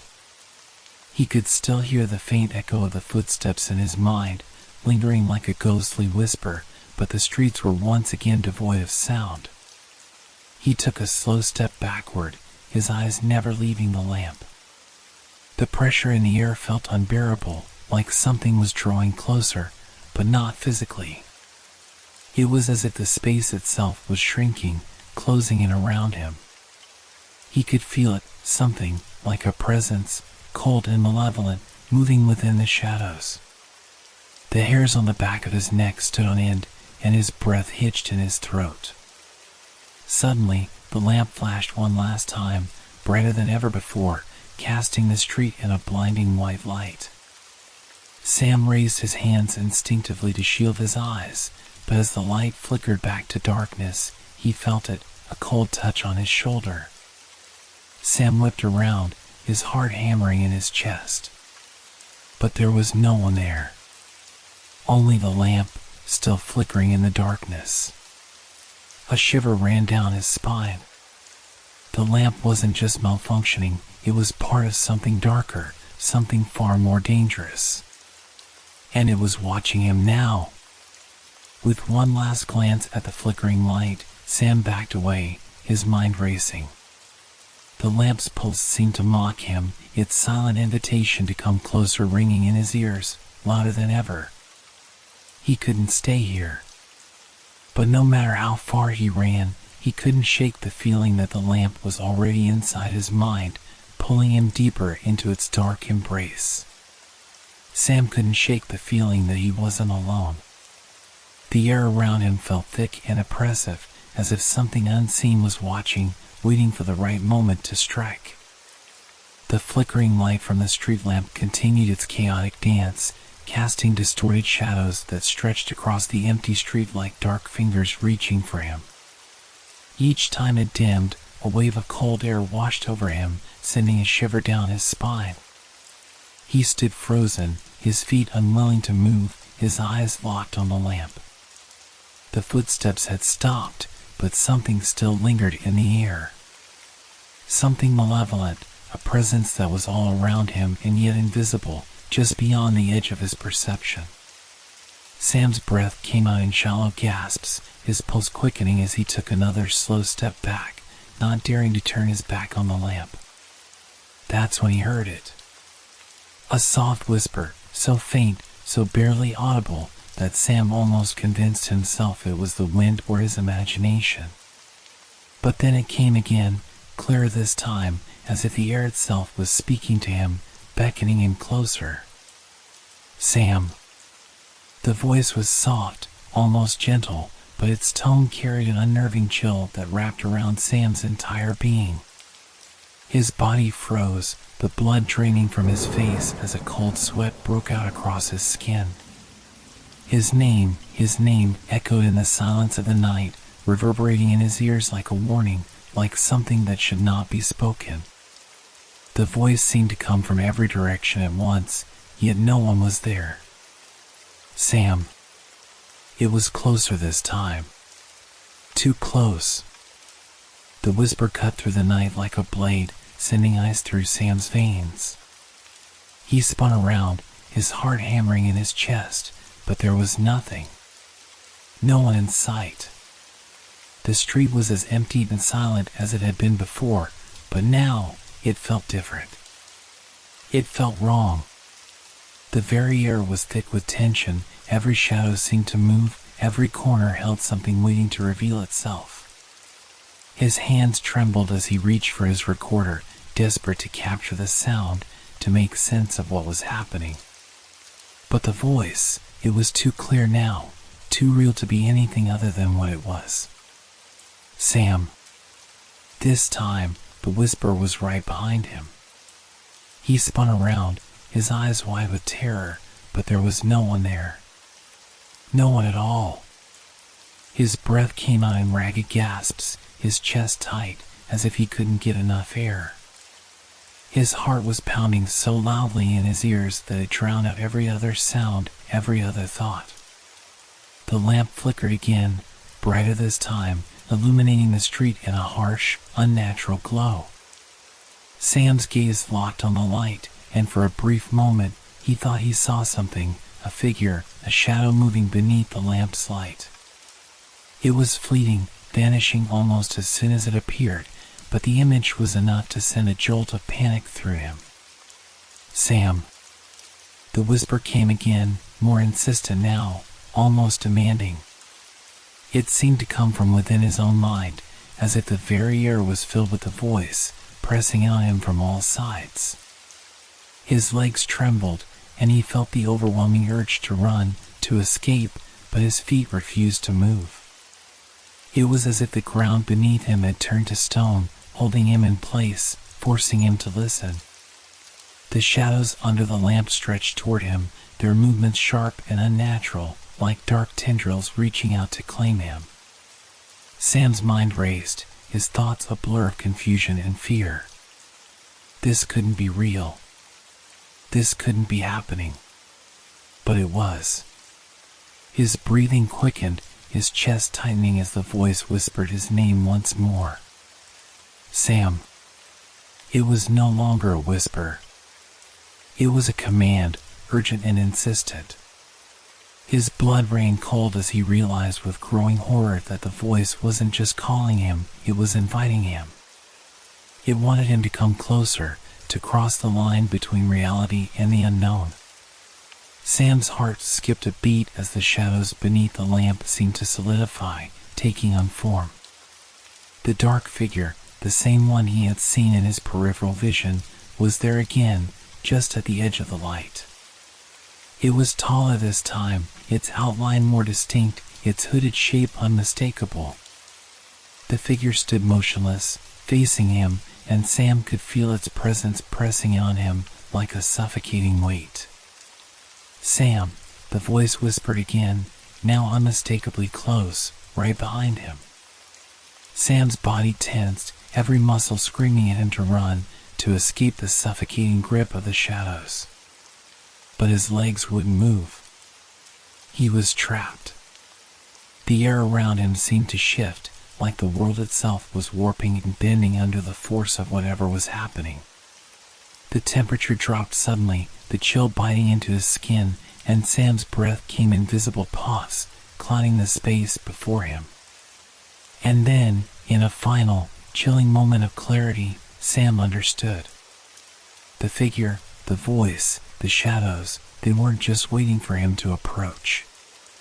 They were waiting for him to accept it, to embrace whatever fate had drawn him to this cursed place. The lamp was not just a source of light, it was a beacon. A beacon for something else, something that had been watching him all along, drawing him in slowly, piece by piece. The whisper came again, this time closer than ever. Sam. Come closer. A cold hand seemed to brush against his shoulder, sending an electric shock of terror through him. Sam's body finally responded, his legs moving instinctively as he spun around, ready to flee. But there was no escape. The shadows had already closed in. The lamp's light pulsed one final time, then plunged the street into darkness. Sam's breath came in ragged gasps, his heart thundering in his chest as he spun around, desperate to escape the growing darkness that seemed to pull at him from all sides. He couldn't move fast enough. His feet stumbled as if they were weighed down by something invisible, and every instinct in his body screamed for him to run, to get as far away from the street lamp as possible. But the moment he turned, he felt the air shift, as though something was blocking his way, as though the shadows themselves were closing on him. And then, he saw it. The figure. The shadow he had caught glimpses of before, now fully visible. It was no longer a fleeting shape at the corner of his vision. No, it stood directly beneath the lamp, just on the edge of the light's sickly glow. But now, it was clearer, more defined. The tall, dark figure, cloaked in a tattered, hooded coat that fluttered in an invisible breeze, its shape unnervingly human yet wrong. Its form was a blur of shadow, like a silhouette bleeding into the darkness. Sam's pulse raced in his throat, his eyes unable to tear away from the unnatural presence before him. The figure didn't move at first. It simply stood there, watching him. Sam could feel its eyes, though he couldn't see them, boring into him like an icy wind cutting through his very soul. It was as if the figure was not just observing him, but waiting, as though it had always been here, lingering in the shadows, patiently biding its time. A feeling of dread washed over him, the air turning colder with each passing second. The whispers, once a distant murmur, began again, closer now, more insistent. Sam. They rang through his mind, each repetition growing louder, more demanding. The voice sounded like it was right next to him, breathing his name with unnatural familiarity. The figure stepped forward. It wasn't a slow, deliberate movement, it was sudden, as though it had always been this close, and now it was only stepping into his reality. The shadowy figure glided forward, its cloak billowing around it, as though propelled by some unseen force. No feet moved beneath it, no sound of fabric rustling or breathing escaping from within the hood. It was as though the figure was an extension of the very darkness itself, its very presence draining the warmth from the street. Sam's heart seized in his chest, and every instinct told him to run, to escape whatever this thing was. But his body betrayed him. His legs refused to obey, frozen in place as the figure approached. It was now so close that Sam could feel the weight of its presence. The light from the lamp seemed to bend around the figure, distorting the surroundings. The shadows stretched and warped in unnatural ways, curling around him like tendrils, pulling him into their grip. For the first time, Sam could make out the details of the figure's face, or rather, the lack of one. The hood, dark and ragged, obscured its features entirely. But beneath the hood, there was nothing. No eyes. No mouth. Just a void, an empty space where a face should have been, an abyss that seemed to stare back at him, daring him to understand. The air grew still, so quiet that Sam could hear his own blood rushing in his ears. The voice came again, now directly from the figure, its tone low and raspy, like a distant whisper carried on a dying breeze. Sam. The whisper was no longer a distant murmur. It was a command now, a beckoning that reached deep into Sam's soul. The figure's presence seemed to grow, filling the space around him, making it impossible to escape. Sam's legs wobbled beneath him, his knees shaking with fear, but his feet remained rooted to the ground, as though the shadows had wrapped around him, trapping him in place. The temperature dropped sharply, the cold air biting at his skin. His breath came out in short, panicked bursts, visible in the freezing night. The figure took another step, its form impossibly close now, and yet still it made no sound. No footsteps. No breathing. Just the emptiness that surrounded it. Sam felt the weight of the figure's gaze, its presence pressing in on him from all sides, suffocating him. He wanted to scream, to fight, to do anything to break free from the grip of the darkness, but his voice caught in his throat. The air seemed to close in around him, thick with a sense of foreboding, of something ancient and cruel that had been waiting for him. The shadows under the lamp seemed to shift once more, warping and distorting, as though the very street itself was bending to the will of the figure. It was as if the world around him was no longer real, no longer solid. The ground beneath his feet felt unstable, like he was standing on the edge of a precipice. The figure tilted its head ever so slightly, as though studying him, waiting for something. Sam's stomach turned, his mind racing to make sense of what was happening. The figure didn't belong here. It couldn't. It wasn't just a person, it was something darker, something older. And it was drawing closer, each step taking it deeper into his reality, into the very heart of his fear. With every passing moment, Sam felt himself slipping further into its grasp, his will bending under the weight of its presence. He couldn't look away, couldn't break free from the pull of the void where the figure's face should have been. The figure raised a hand, or what Sam thought was a hand. The cloak billowed around it, but from beneath the fabric, a shadowed limb emerged, skeletal and claw-like, reaching toward him. The world around him seemed to fade, his vision narrowing as the figure's hand stretched further and further, closing the distance between them. And then, with a voice colder than the night itself, the figure spoke once more. "Sam, You've been chosen. The shadows swallowed the words, but they lingered in his mind, echoing like a bell tolling in the distance. He knew, without a doubt, that he was no longer in control.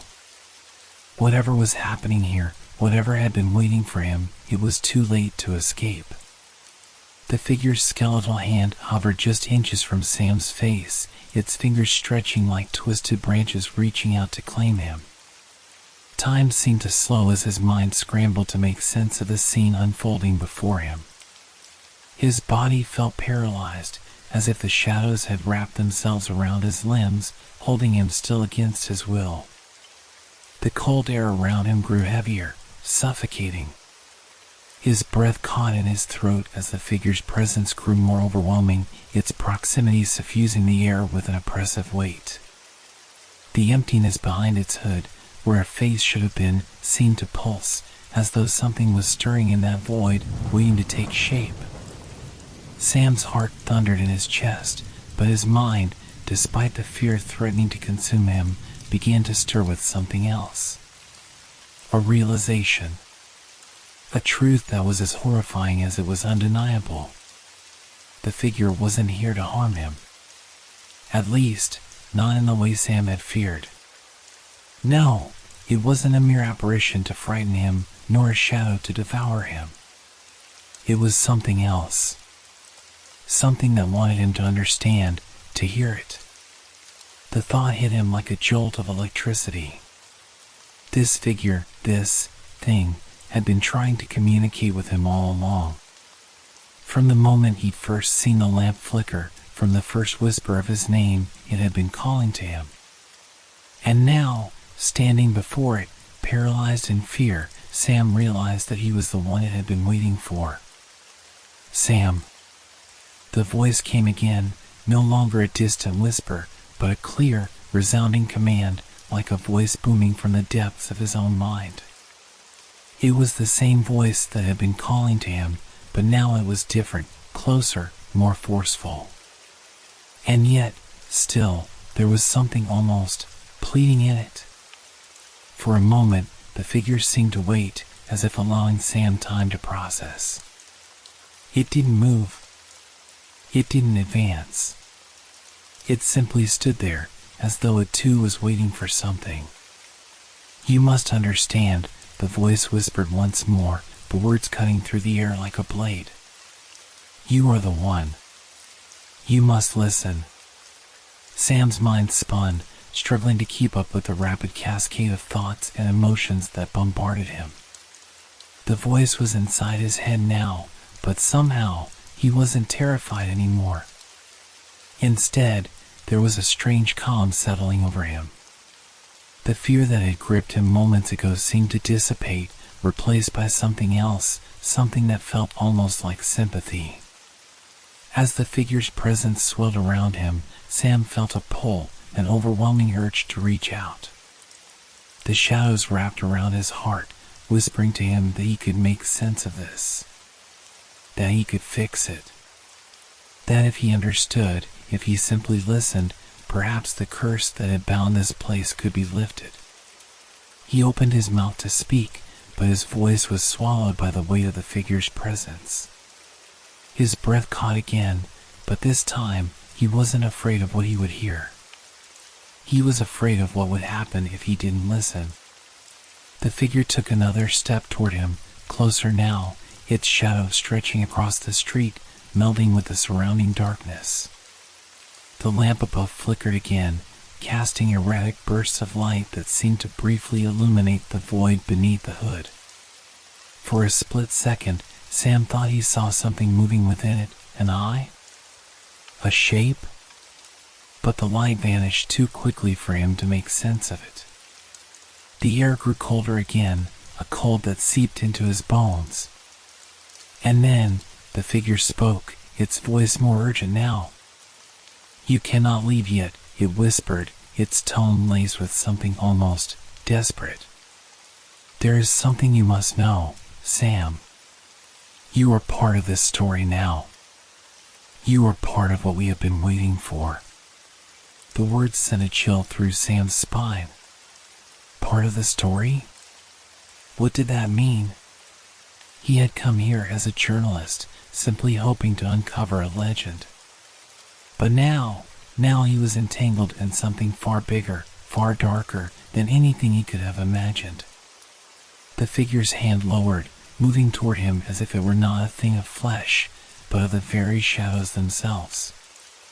It was not attacking him, but extending itself in a way that felt more like an invitation to understand, to step into the darkness with it. Sam's throat went dry as the figure's voice wrapped around him once more, insistent, like a plea. You are part of it now. The history. The curse. You must listen closely, Sam. Listen before it is too late. The street lamp flickered again, the light sputtering weakly before suddenly bursting back to life with a violent flash. For a brief moment, the figure's form became sharper, its outline glowing in the harsh light. The cloak seemed to billow and shift, and Sam could now clearly see that it was not fabric, but a shadowy substance, something that moved and flowed like smoke. His legs finally found their movement, as if the command from the figure was not just mental but physical. He took a hesitant step forward, drawn to the figure, to the mystery it represented. It was an instinct, a pull he couldn't resist. The figure didn't stop him. Instead, it seemed to wait for him to come closer, its form beckoning him in. Sam's mind raced as he struggled to comprehend everything, the whispers, the figure, the lamp. It had all started with a simple legend, an eerie tale of a haunted lamp. But now, as the figure's presence enveloped him, he realized it was no longer a story. He was part of it. The questions that had driven him to investigate were now irrelevant. He wasn't merely documenting something he didn't understand, he was involved.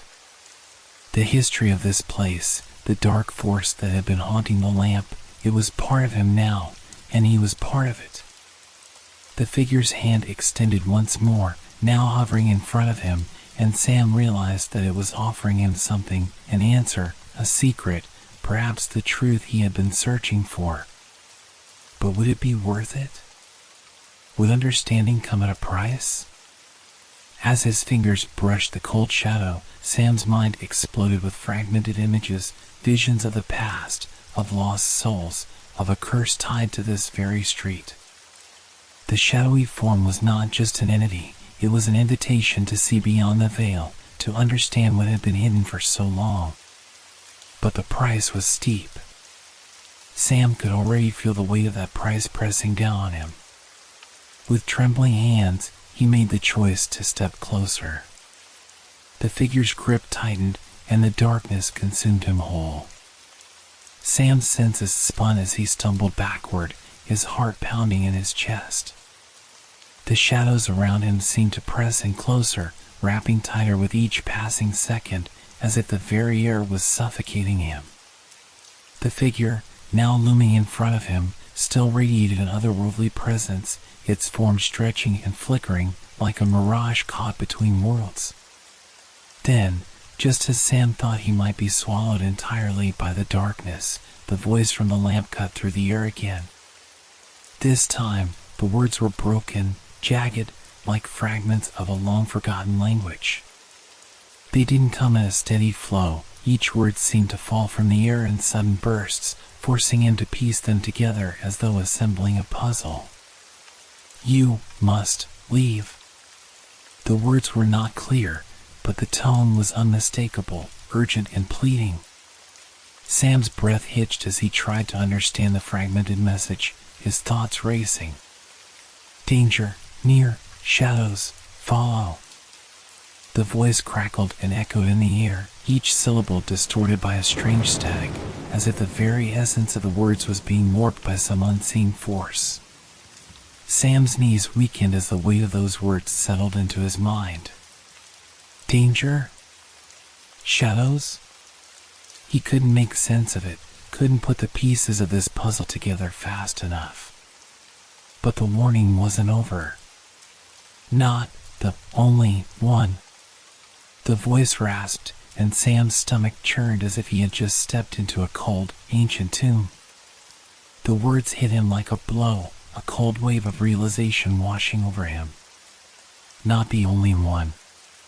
Was the figure not the only entity tied to this cursed lamp? What else lurked here, in the dark corners of this neighborhood? The voice seemed to tremble as it continued, becoming more strained, as if something was trying to break through, something far older than the figure standing before him. Time running out. The last words rang through his mind, deep and final. His pulse quickened. The urgency of the message wasn't just a warning, it was a last chance.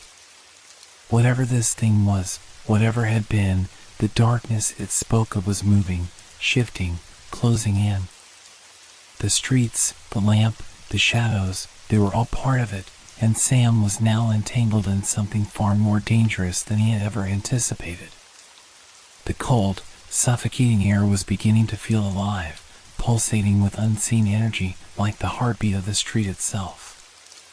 Sam glanced back at the lamp, its flickering light casting deep shadows that seemed to stretch unnaturally across the pavement.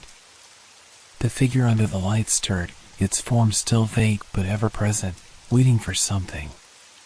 He could feel its eyes on him, even though he knew it had none. It was as if it was inside him, pulling at his thoughts, feeding off his fear. He could hear it now, faintly, beneath the voice of the ghost. The shadows that lingered around the lamp, the ones that seemed to twist and writhe, were they moving? Were they becoming something else? You must go before it sees you. The words came in a broken whisper, almost drowned out by the increasing sound of the wind picking up. The hairs on the back of Sam's neck stood on end as the atmosphere thickened around him. He wanted to ask more, wanted to scream out for answers, but his voice stuck in his throat, a lump of panic and confusion clogging his airways. Who is it? He finally managed to croak, his voice hoarse, barely a whisper against the rising wind. Who is it that is watching? But the lamp did not answer. The voice only continued, now a series of jagged, hurried whispers that no longer formed clear words. The sound swirled around him like a cyclone, disorienting and maddening until Sam was sure his mind would shatter under the pressure. You cannot stop it. The message was too garbled, too fractured, to fully comprehend, but Sam's instinct told him it was a warning, something ancient, something that had been waiting far longer than he had been alive. The hairs on his skin stood up as his surroundings began to distort. The streets of Portland, the houses, the old street lamp, it all felt like it was slipping out of focus, as if the very fabric of reality was being pulled apart at the seams. The street lamps flickered violently, casting harsh, jerking shadows along the sidewalks. Sam's breath became shallow as the darkness seemed to grow, stretching in unnatural ways, as though the night itself was alive and reaching for him. He had no idea what was coming, but he could feel the weight of it, a pressure in the air that made his chest feel as if it might collapse in on itself. Not alone.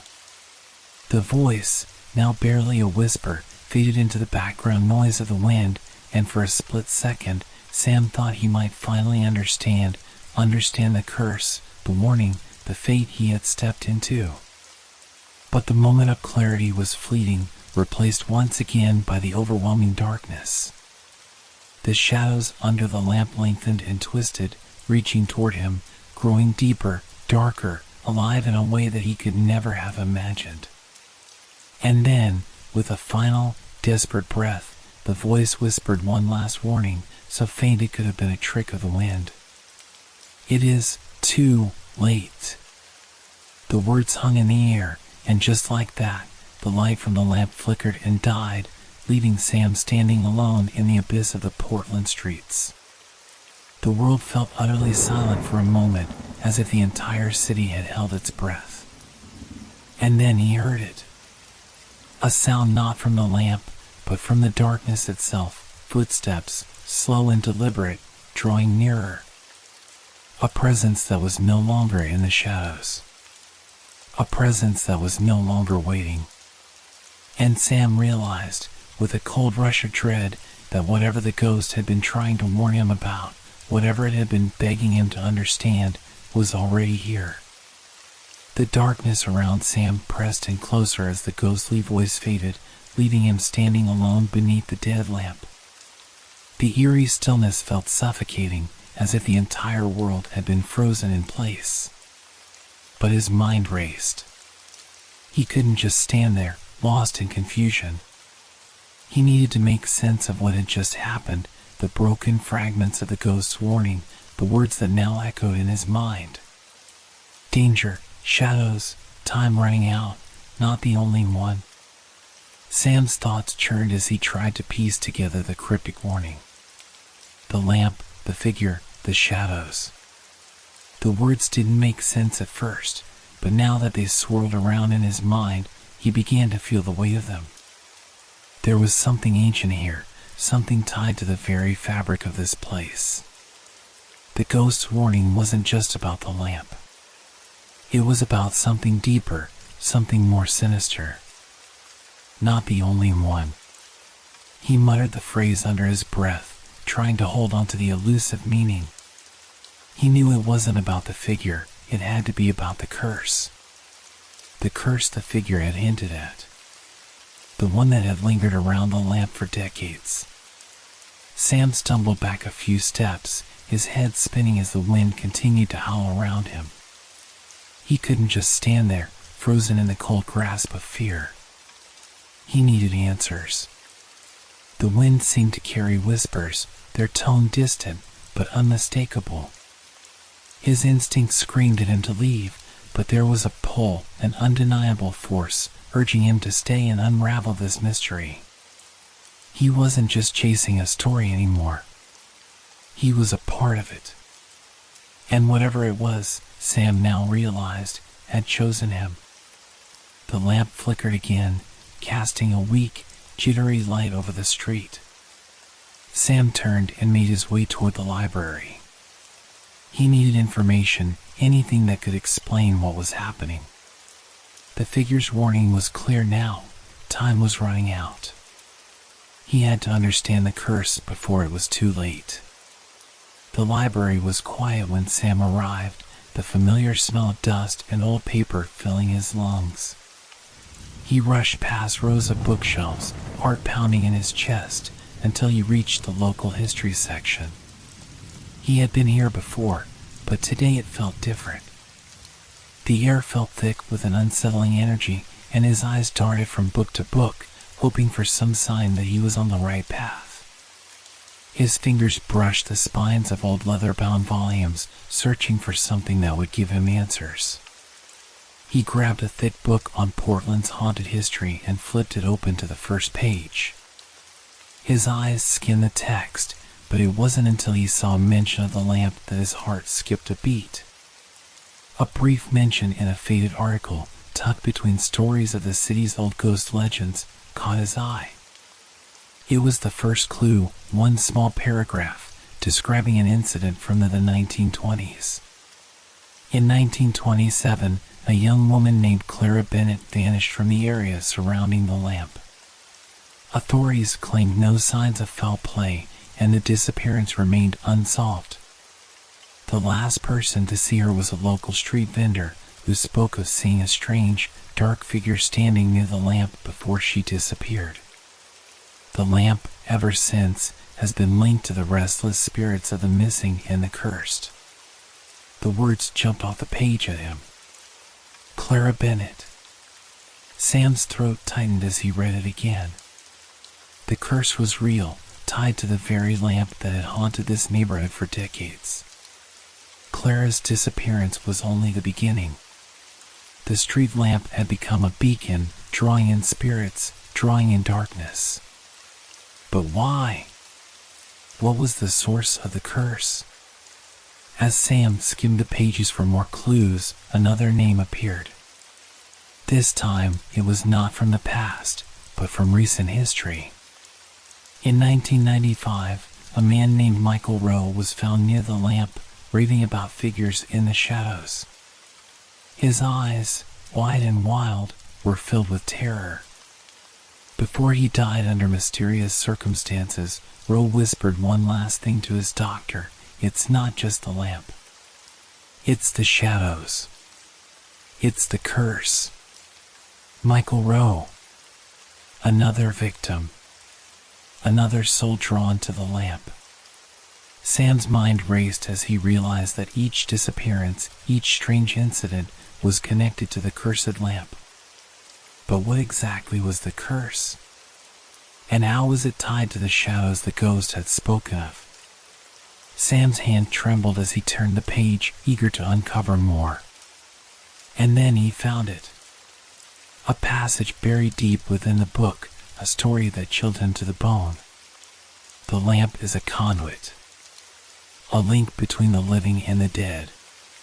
It is bound to the soul of a man who died in the area over a century ago, a man whose spirit was never able to move on. The curse is tied to his restless soul, and it feeds off the living, drawing them in, binding them to the shadows that haunt the streets. The more time spent near the lamp, the stronger the pull becomes, until the curse takes hold, leaving nothing but darkness in its wake. A cold shiver ran down Sam's spine as the pieces finally clicked into place. The lamp wasn't just haunted, it was the source of a curse, a force that had been pulling people in for over a century. The figure, the whispers, the shadows, it was all connected. And Sam had walked right into its grasp. He slammed the book shut, his hands shaking. The realization hit him with full force. He wasn't just investigating a haunted legend. He was involved in a battle with something far older, far more dangerous. The ghost's warning was clear. Time was running out. Sam could feel it now, the pull, the presence closing in. The curse was tightening its grip, and if he didn't act soon, it would claim him, too. His only hope was to find a way to break the curse before the shadows took hold of him completely. But how? How could he stop something so ancient, so relentless? The answer, he knew, lay in the lamp. He had to return to it, face the darkness that awaited him, and find a way to destroy it once and for all. With a final glance at the old book, Sam shoved it back onto the shelf. He didn't have much time. The clock was ticking. Sam's mind raced as he left the library, clutching the newly uncovered truth in his hands. The curse. The shadows. The restless souls trapped by the lamp. It was all connected in a way that made his skin crawl. But there was something more, something that the ghost had hinted at, something deeper that he had yet to understand. The air was thick with a sense of impending doom as Sam hurried down the darkened streets of Portland, his feet barely making a sound on the cracked pavement. He couldn't stop thinking about the ghost's warning. It's not just the lamp. It's the shadows. It's the curse. The pieces were coming together, but the more he learned, the more terrifying the truth became. He made his way to the lamp, his heart pounding with a mixture of fear and determination. There was no turning back now. The ghosts, the whispers, the shadows, they had all been leading him here. The lamp was the key. But how? How did it trap souls? As he approached the familiar intersection, Sam felt the hairs on the back of his neck stand up. The lamp stood silently in the middle of the street, its glass cover cracked and faded with age. The light flickered weakly, casting long, ominous shadows that stretched across the ground like fingers reaching for him. His pulse quickened. There was something in the air tonight, a presence, a weight, pressing down on him from all sides. Before Sam could take another step, the ghost's voice filled the air again. It wasn't the same as before. This time, it wasn't just a whisper, it was a cry, a plea that seemed to come from deep within the lamp itself. You don't understand. You have to listen. The voice was desperate now, more frantic than before, as if it was struggling to break through an invisible barrier. Sam froze, his heart racing, every part of him telling him to run. But he couldn't. Not now. Not after everything he had learned. The lamp, it traps them. It traps the souls of those who die too close. Too lost. Too restless. The voice crackled, almost choking on its own words. The shadows, they are not just shadows. They are the souls that remain, bound to the lamp. You must stop it before it takes you, too. Sam's breath caught in his throat as the weight of the revelation hit him. The souls. The shadows. They weren't just dark figures that stalked the lamp. They were the lost souls of people who had died in the area, souls that had never moved on, forever caught in the curse of the lamp. The lamp wasn't just haunted, it was a prison. It's too late for me, the voice continued, its tone full of sorrow and regret. But not for you. You still have time. You can stop it before it claims you, too. The figure under the lamp appeared once again, this time more clearly than ever before. The form was indistinct, shifting like smoke, but Sam could see the sadness in its eyes, the anguish. It wasn't just a ghost, it was a soul that had been trapped by the lamp for eternity. Sam stepped forward, his legs trembling beneath him. He had to know more. He had to understand what had happened to these people, what had turned the lamp into a prison for lost souls. He had to know how to stop it before the curse claimed him, too. The man, the one who caused this, the ghost said, its voice quieter now, as if fading. He wanted power. He made a deal with something darker. The lamp, it was the price. Sam's mind spun as he pieced together the fragments. A deal with something darker. What kind of deal could turn a simple street lamp into a trap for lost souls? And what had happened to the man who had caused this? Find him, the voice whispered urgently. Find the source. Destroy it. Before it claims you. Sam's heart skipped a beat as the figure's words settled in. The source. The man. The one who had made the deal. It was all connected. But where could he find answers? How could he destroy something so ancient, so deeply tied to the fabric of the city?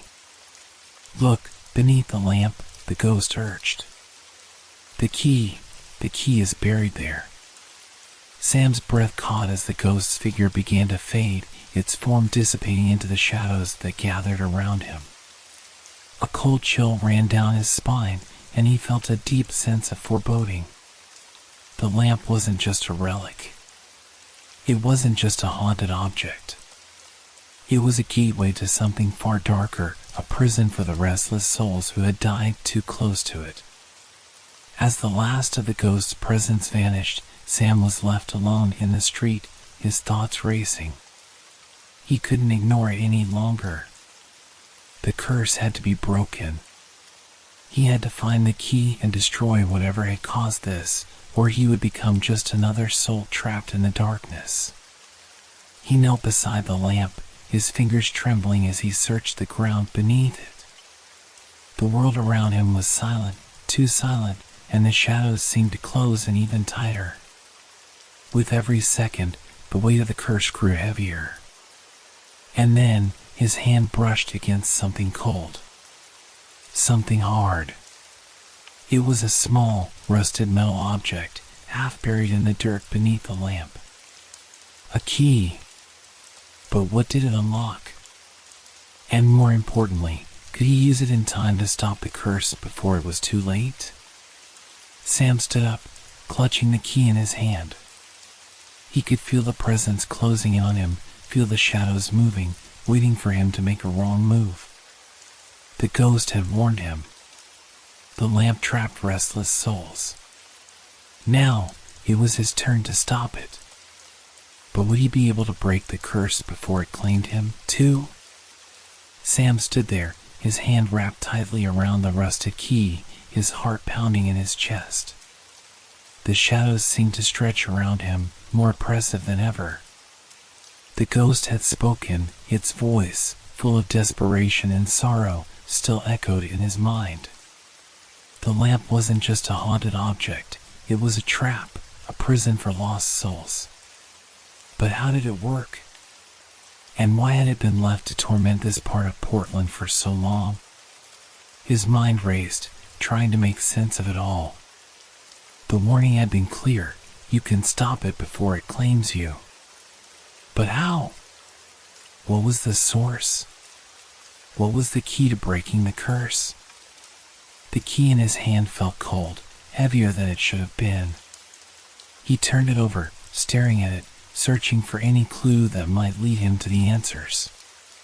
There was no inscription, no markings to tell him what it unlocked. But there had to be something, he could feel it in his gut. The ghost had pointed him here, to this moment. The key had to be the answer. Sam took a deep breath, pushing aside the fear gnawing at him. He couldn't afford to be scared. Not now. Not when he was so close to the truth. He had to find out what had happened to the man who caused the curse, the one who had made the deal with something darker, as the ghost had said. He had to learn how to break it. His eyes moved back to the lamp, its flickering light casting long, distorted shadows across the pavement. The air was thick with tension, and the night seemed to hold its breath as if waiting for something to happen. This was it. The moment he had been dreading and yet drawn to. Sam had come all this way, following the strange occurrences, the whispers, the clues. Now, with the key in his hand, he had to confront the source of the curse, the darkness that had been bound to the lamp for over a century. He knelt down again, looking for any hidden mechanisms beneath the lamp. His fingers brushed against the rough stone of the base. There had to be something here. His pulse quickened as he examined every crack, every crevice. And then, as his hand brushed against the base one last time, he felt it, a small indentation, barely noticeable, just beside the lamp's base. He took the key and pressed it into the space. It fit perfectly, as if it had been waiting for this very moment. With a low groan, the ground beneath the lamp shifted. Slowly, almost reluctantly, the stone began to move, revealing a hidden compartment beneath the street. Sam's breath hitched as he lifted the lid, his hands trembling. The dark void beneath seemed to pull at him, drawing him in. Inside the compartment, there was a small, old leather-bound book. It was worn and weathered with age, its pages yellowed and fragile. Sam's fingers hovered over it, feeling the weight of history and danger pressing down on him.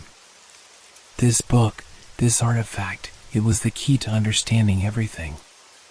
He took the book and pulled it from the hidden compartment. As soon as he did, the air seemed to grow heavier, thicker with an ancient presence. The lamp flickered violently, casting erratic shadows that danced around him like angry specters. With a deep breath, Sam opened the book, his eyes scanning the faded pages. The text was written in an old, almost indecipherable script. But amidst the strange symbols, one word stood out: curse. Sam's heart raced. This was it. The truth. The answer he had been searching for. He began reading the passages aloud, trying to make sense of the cryptic words. The more he read, the more he understood. The curse had been created by the man who had once lived here, a man with an insatiable thirst for power. The book detailed how the lamp had been enchanted to trap the souls of the restless, those who died near it, those who wandered too close to its pull. But it wasn't just a simple trap. The lamp had become a vessel, a conduit for the darkness that fed on the souls trapped within it. Over time, the man's soul had been consumed by the very darkness he had sought to control. The curse had spread, and the lamp had become a permanent prison for the lost. And the worst part? The curse was designed to never be broken. It was eternal. The only way to end it was to destroy the lamp itself. But the book warned that even destroying the lamp wouldn't guarantee the souls would be freed. The curse had a mind of its own. It had become too powerful, too intertwined with the fabric of this place. Sam closed the book with a sharp exhale. His hands were clammy, his mind swirling with the weight of the knowledge he had just uncovered. He had learned the truth, but now there was only one question left. Could he destroy the lamp before it consumed him, too? The ghost's warning rang in his mind again. You still have time. You can stop it before it claims you. He couldn't do this alone. He needed to find someone who could help him break the curse. Someone who knew more about the dark forces at play here. He thought of the librarian, of the people who had been in this neighborhood for years. Maybe they knew more. Maybe they had seen something, witnessed something that would give him the final clue to ending this nightmare. Sam stood up, the book still in his hands, and looked at the lamp one last time. The key was now in his possession, but the real key to destroying the curse lay in uncovering the full history of the lamp, the man who had caused it, and the dark force that had taken control. He had to uncover the truth. He had to. The curse wasn't just a local legend, it was real. And Sam had become part of it. The lamp flickered once more, its light dimming as if to signal that time was running out. Sam made a vow to himself, a vow that resonated deep in his bones. He would stop the curse. No matter the cost. He would uncover the truth behind the curse and end it before it was too late. As he walked away from the lamp, the whispers seemed to follow him. The shadows stretched long behind him, but this time, Sam didn't look back. The truth was within his reach. And he would stop at nothing to break the curse that had haunted this street for so long. Sam's grip tightened around the leather-bound book as he turned to leave the lamp's eerie glow behind. His pulse raced, his mind swirling with everything he had learned. The curse, the dark history, the souls trapped in the lamp, all of it. The moment of clarity had come, but so had the rising sense of dread. He knew there was no going back now. The clock was ticking. His heart pounded louder as he stepped away, his footsteps echoing in the quiet street. But suddenly, a deep silence fell over the scene. The rhythmic hum of the lamp's flickering light stopped. Sam froze. The faint glow that had been casting long shadows and illuminating the street now vanished completely. The night seemed to collapse in on itself, swallowing him whole. For a moment, he thought his eyes were deceiving him. Maybe the light was just going out, or maybe there had been a power failure. But deep down, he knew this was no ordinary outage. The street was plunged into complete darkness. Sam's breath quickened, the cold air biting at his skin as the shadows grew more oppressive. He tried to steady himself, but panic crept in, clenching his chest. He knew that the curse had been growing stronger, and the lamp's sudden disappearance of light felt like a sign of something much worse. "Hello?" His voice trembled in the stillness. No response.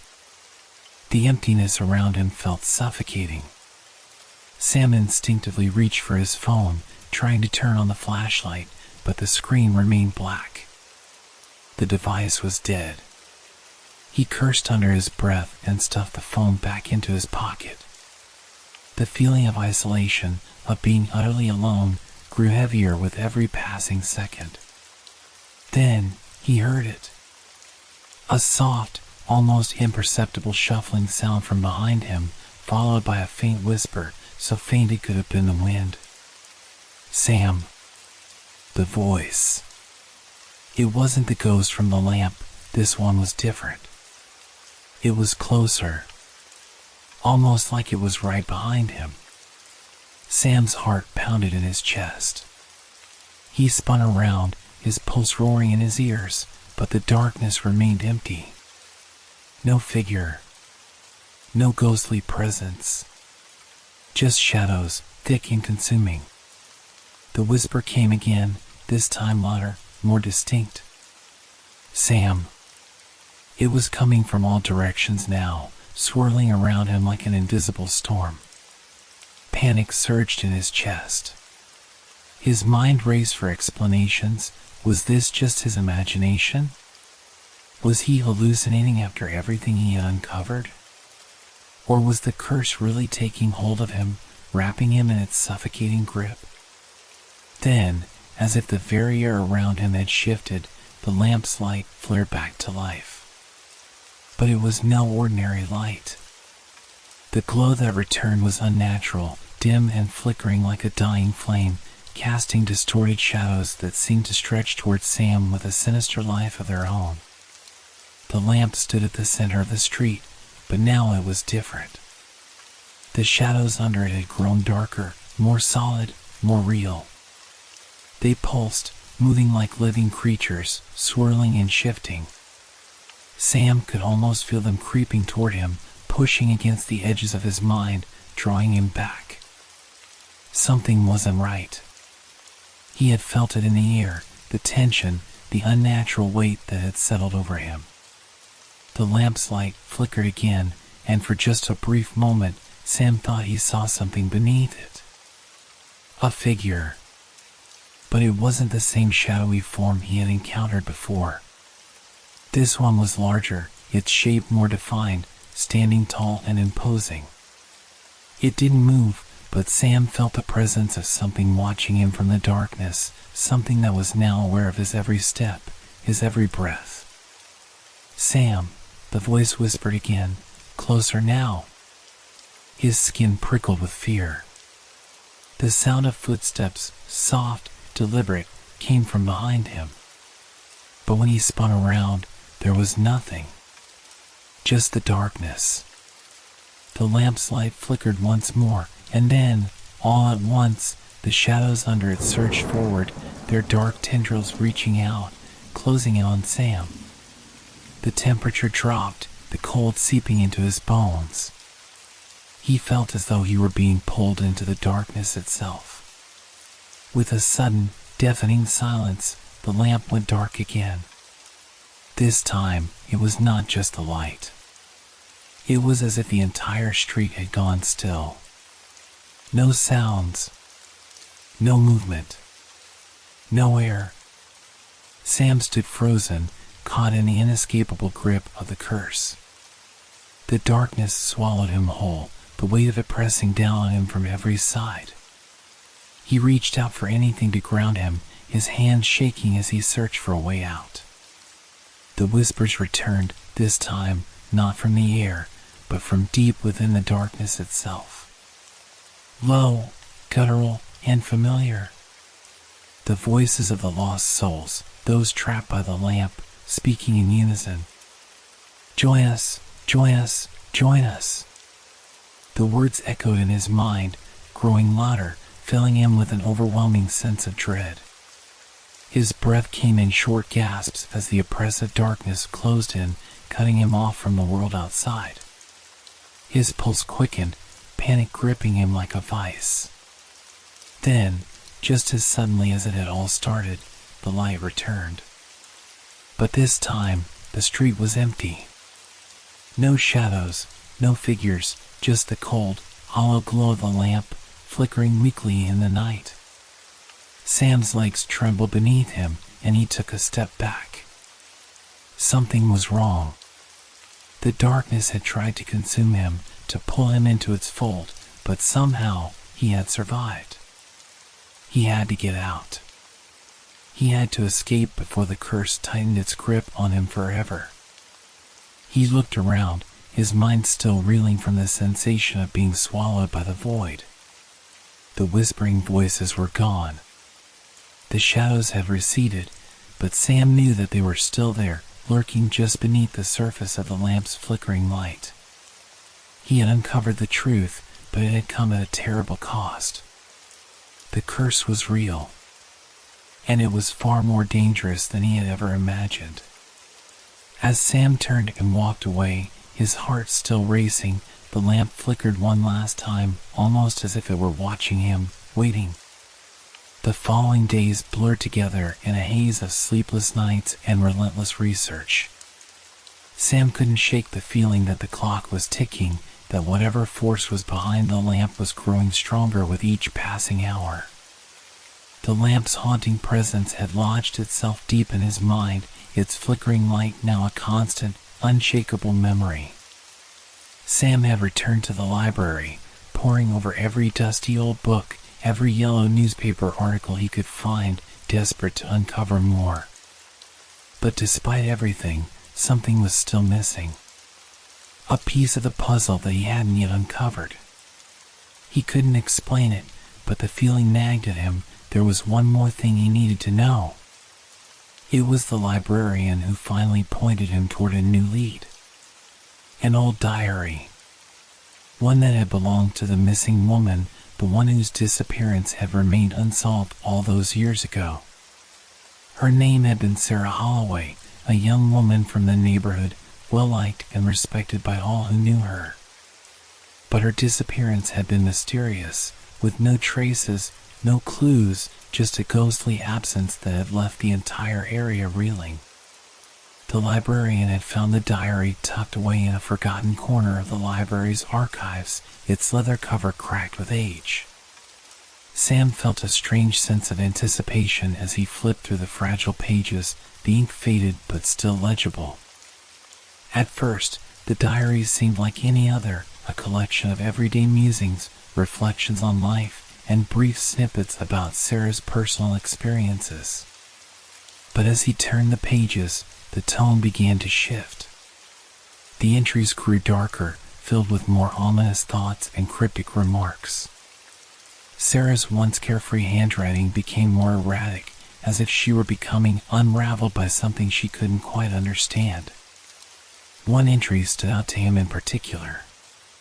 It was dated just a week before her disappearance. The lamp on 7th Street. I can't stop thinking about it. The light flickers, like a pulse, like it's alive. I feel drawn to it, and yet, I fear what I might find. There's something beneath it, something ancient. I'm not sure I can ignore it any longer. I need to know. I have to know. Sam paused, his heart beating faster as he read those words. The lamp had affected Sarah, just as it had affected him. But what had drawn her to it? Was it the same force, the same curse that he was now tangled in? The next few entries became even more chilling. I saw it tonight. The shadow. It's not just a figment of my imagination. It spoke to me, whispered my name. The voice, it's familiar, but I can't place it. It said things. Terrible things. I'm scared. I don't know what's happening to me. It feels like I'm losing control, like the lamp is pulling me in. But there's no escape. I feel it every time I close my eyes, feel it in the air around me. I think I'm already trapped. I think it's too late. The last entry was a frantic scrawl, almost unreadable. It's coming for me. I can't hide anymore. It knows. It sees me. It won't let me go. It's in the light. The lamp. I have to go. I don't know if I'll come back. Sam's hands shook as he set the diary down, a sickening realization settling in his chest. Sarah had been drawn into the same trap, the same curse, just like he had. But unlike him, she hadn't been able to fight it. The lamp had claimed her. The same thing that had tried to consume him just days before had already taken her, body and soul. He felt the weight of her words, the truth they carried. Sarah had been trying to warn him. But what had she meant by "it's in the light"? Had she meant the darkness that hid beneath the lamp's glow, or was it something more, something worse? Sam closed his eyes, his mind racing. The connections were clear now. Sarah's disappearance, the whispers, the figure under the lamp, it was all linked. And somehow, he knew that he was running out of time. The curse was nearing its endgame. He could feel it. But there was still a chance to stop it, to break the cycle. He had to find a way to destroy the lamp once and for all, to free the souls trapped inside and stop whatever dark force had been using it to feed on the lost. The diary had given him the final clue. Sarah had been trying to escape, trying to warn him, and the only way to end it was to confront the lamp. Sam could feel the weight of the task ahead of him. He had already come this far, but the real battle was still ahead. The lamp was waiting. It knew he was coming. The question was, would he be able to break the curse before it claimed him, too? With the diary clutched tightly in his hand, Sam made his way to the door. His next step was clear. He had to return to the lamp. But this time, he wouldn't be alone. The ghosts of the past, the voices of the lost, had all warned him. The time had come to face the lamp and whatever darkness lurked beneath its flickering light. Sam's fingers trembled as he flipped to the next page of Sarah Holloway's diary. The ink had faded in some places, but the words were still legible, the weight of them pressing heavily on his chest. He couldn't stop now. Not when he was so close. He had already seen too much, and there was no turning back. As he read, a chill crept up his spine. The words on the page grew darker, more disturbing with every entry. It was as though Sarah had known something was coming, something she couldn't outrun. But the last entry he had read had mentioned more than just a feeling of dread. It had described a ritual. The entry was dated a few days before she disappeared, and it was filled with a mixture of fear and determination. "I think I've found it. The way to summon them. The ritual. It's tied to the lamp, I'm sure of it. I've heard the stories from the old ones, whispers about the lamp being more than just a light. It's a doorway, a portal to the spirits, a way to summon what shouldn't be summoned. I don't know if I'm ready, but there's no other choice. I have to know what's inside. I have to understand what's been calling to me. The ritual requires a few simple things, a piece of personal belongings from the spirit you wish to call, and the light of the lamp itself. The rest, I'm afraid to write. It's too dangerous, too powerful. But I'm going to try." Sam's breath caught in his throat. The ritual described here was not only dangerous, but it seemed to actively involve the lamp, something he had suspected but had never been certain of.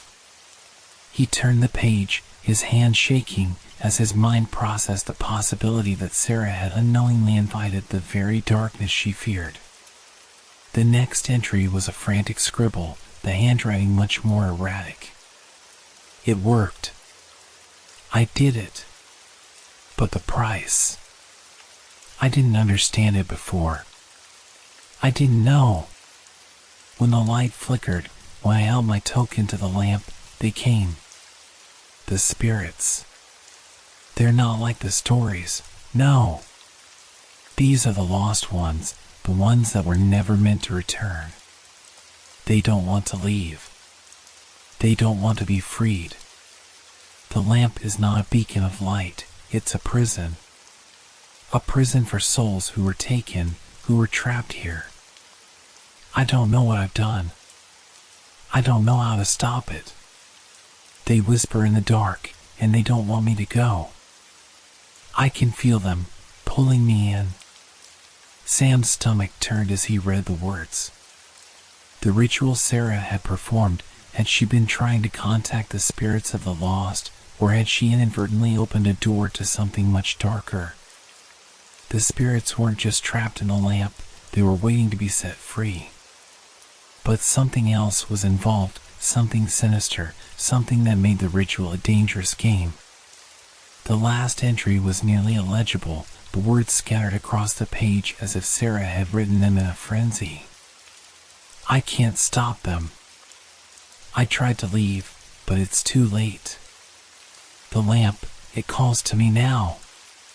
The ritual, it opens something inside of me, something dark. The light flickers, and I hear their voices in my head. The ritual doesn't just summon them, it binds you to them. I am one of them now. I can't escape. I can feel myself slipping, and I think they know I've made a mistake. Please, someone stop this. Before it's too late. The final page was blank. Sam's mind reeled as he sat back, stunned. The ritual Sarah had performed hadn't just been an innocent act of curiosity, it had been an invitation. The lamp had always been a gateway, a conduit for the lost souls, but Sarah's actions had opened the floodgates. She had called them forth, and in doing so, she had bound herself to the curse, trapping herself within the lamp's glow. The ritual wasn't just about summoning, it was about binding. The spirits inside the lamp weren't passive, they had been waiting for someone to free them. But by performing the ritual, Sarah had become a part of their world, drawn into their torment. Sam couldn't breathe. The reality of what he was reading settled on him like a heavy weight. The lamp didn't just trap the souls, it fed on those who summoned them. It had taken Sarah, and now it was reaching out for him, too. He felt the shift in the air, the familiar tension of the curse growing stronger with every word. He couldn't ignore it any longer. The time for research was over. Sam had to stop it. He had to undo what Sarah had started, before he too was lost to the darkness. As he stood up from the desk, clutching the diary tightly in his hands, Sam made a grim decision. The lamp had been calling to him for days, but now he knew why. It wanted him to finish what Sarah had begun. But Sam wasn't going to play by its rules. He wasn't going to summon any more souls. He would destroy the lamp. And he would free the spirits trapped inside before it was too late. Sam's heart hammered in his chest as he stepped into the cold night air, the pages of Sarah Holloway's diary still clutched tightly in his hands. The weight of what he was about to do pressed down on him, heavier than ever. The ritual was clear, and it was undeniable. If he wanted to stop the curse and prevent himself from becoming another lost soul bound to the lamp, he had no choice but to face it head-on. He had to destroy the lamp. The street was eerily quiet as he approached 7th Street. The air seemed thicker, the kind of thick that clung to your skin and made the hairs on the back of your neck stand up. The light from the street lamps flickered and danced across the pavement, casting long, distorted shadows that seemed to move on their own. As he neared the old, decrepit lamp at the intersection, Sam's stomach tightened. There it was, the source of everything. The thing that had drawn him in, that had tortured Sarah, and that now sought to claim him as well. The lamp flickered, and for a moment, the world around him seemed to pause. The darkness pressed closer, the usual sounds of the city muted by a strange silence.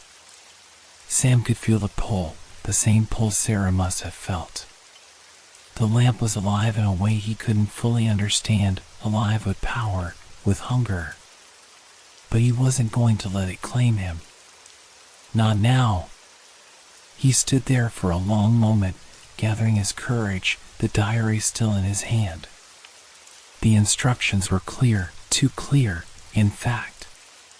The ritual had to be performed exactly as described.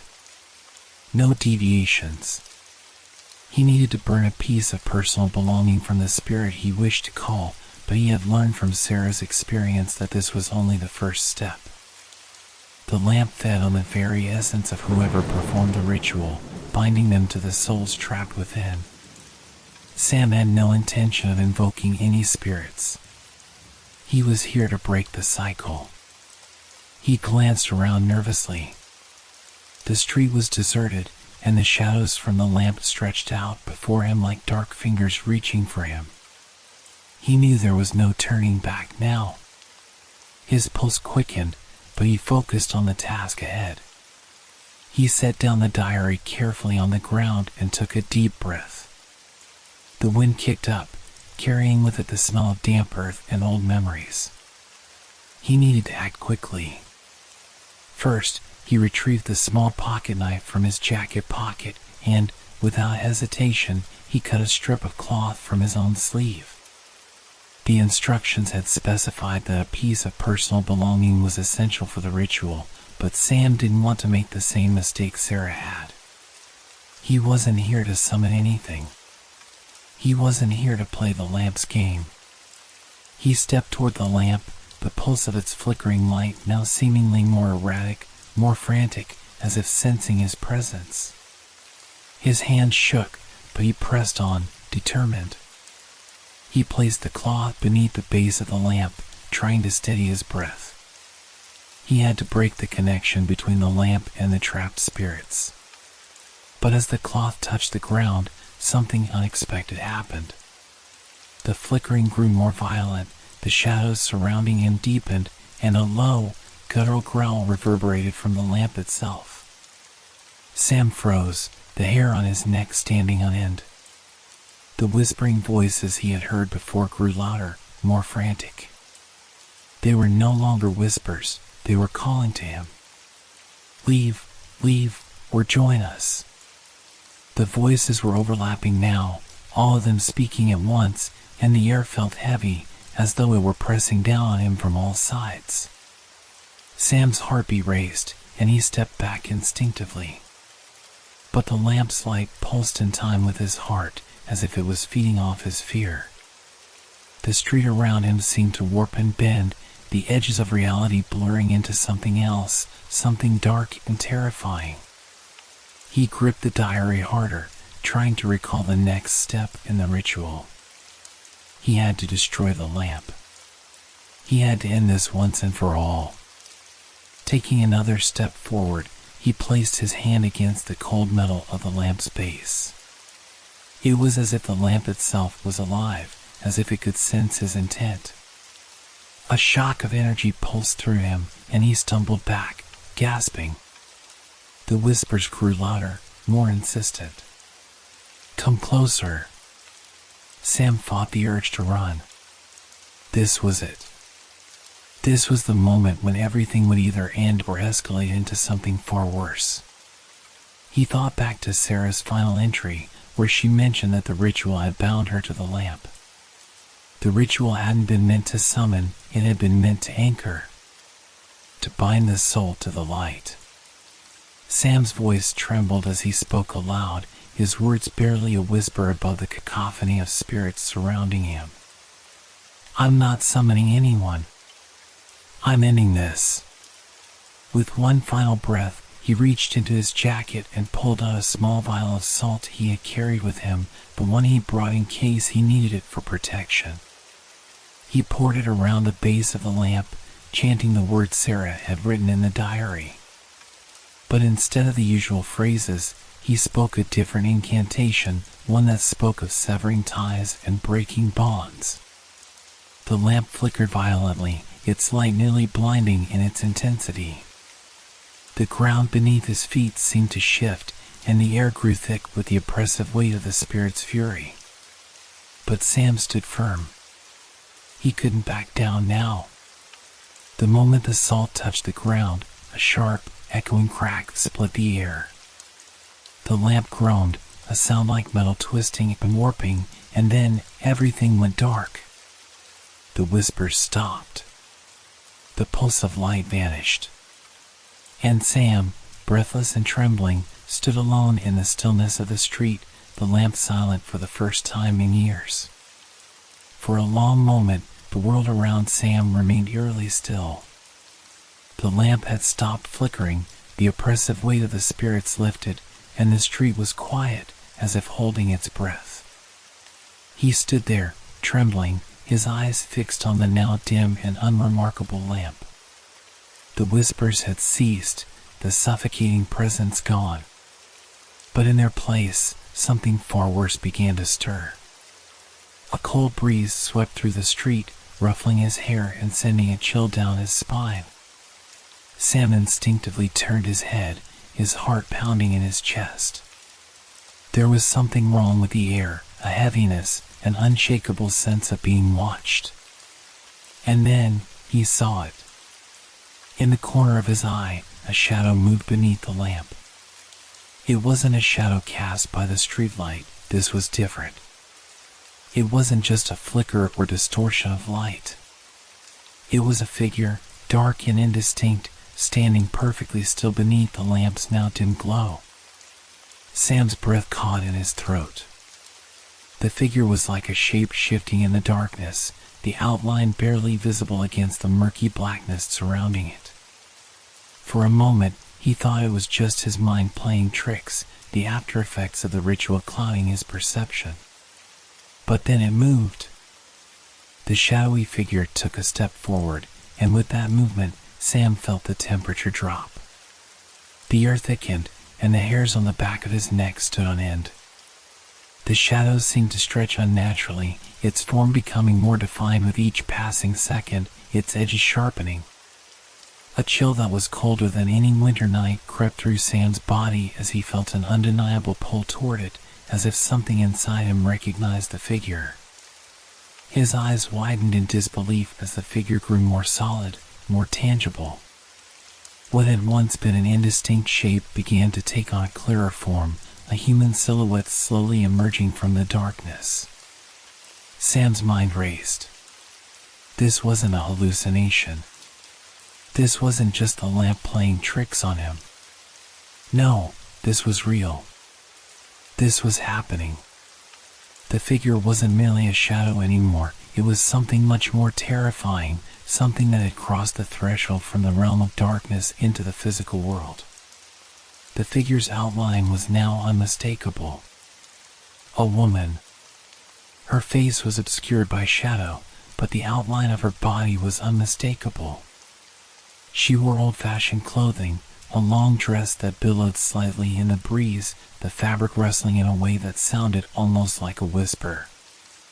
Sam felt a rush of panic surge through him. He backed away, his legs unsteady as if they might give out beneath him. The figure was moving closer, its steps soundless but deliberate. The coldness in the air grew, biting into his skin. Who are you?" Sam whispered, his voice barely audible over the pounding of his heart. The figure didn't respond. It only moved closer, its presence growing stronger with each step, as though it had weight, as though it was now anchored in this world, right here, right in front of him. The lamp's light flickered again, and in that brief moment of darkness, the figure seemed to stretch impossibly tall, its limbs elongated, and then, when the light returned, the figure was right there, inches from Sam's face. He could see her now. Her eyes were wide, empty, and devoid of any warmth, two hollow voids staring into his very soul. Her skin was pale, almost translucent, and her long, dark hair framed her face in a wild, unsettling way. Her lips parted, and her breath was cold, the air around her a frosty mist that swirled in the night. And then she spoke. Her voice was a low rasp, like a whisper in the wind, but Sam could hear it clearly, as if it was coming from inside his head. "Help me," she pleaded, her voice desperate, but with a hollow, unearthly edge to it. "Please, help me break free." Sam's pulse raced as he staggered back, his mind reeling. He wanted to run, to escape, but his feet felt rooted to the ground. He had already seen what happened to Sarah. He knew the consequences of getting too close to the lamp, of meddling with its curse. But this woman, whoever she was not simply a lingering spirit. No, she was real, tangible, as though the lamp had brought her to life, brought her into his world, crossing the line between the spiritual and the physical. "Help me," she repeated, her voice louder now, filled with a sense of urgency that made Sam's skin crawl. "You can't undo what's been done, but you can release me. Please." The temperature around him plummeted, and Sam could see his breath, fogging in the frigid air. He was surrounded by her presence now, feeling the cold seeping into his bones. The shadows of her form were growing deeper, more pronounced, and her eyes locked onto his, unblinking and full of desperation. The lamp behind her flickered one last time, this time, not just a flicker, but a violent surge of light that seemed to illuminate the entire street. The woman's form wavered, as if she were caught between the two worlds, tugged back toward the lamp. Sam's mind scrambled for a way out. He had to stop this. He had to end the curse before it consumed him, before he, too, was drawn into the lamp's grasp. But the figure wasn't going to let him go that easily. She reached out, her fingers long and spectral, her hand brushing against Sam's chest. The contact was like ice, searing through his body, burning him with an otherworldly cold. "You can't escape," she whispered, her voice now twisted, her desperation turning into something darker, more sinister. "Once you've touched the lamp, you belong to it. There's no way out." The figure's form wavered once again, stretching and warping, as though she were being pulled back into the lamp. Sam felt his body grow heavier, his mind clouded with fear and confusion. He couldn't breathe. He couldn't think. The figure was no longer pleading. Instead, it was pulling him toward the lamp, toward the darkness. In the distance, the faint sound of a voice, a whisper, or was it a scream, echoed through the night, but it was too late for Sam to process it. The shadows closed in around him, and in that moment, he realized the truth. There was no breaking free. The lamp had won.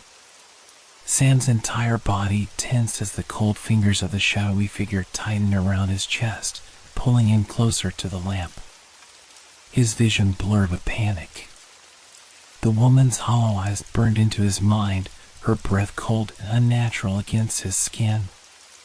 He could feel the weight of her presence growing, a suffocating force pressing in from all sides. The air was thick, heavy with an energy that wasn't from this world. He fought for control, his heart pounding in his ears. He couldn't breathe, couldn't think clearly.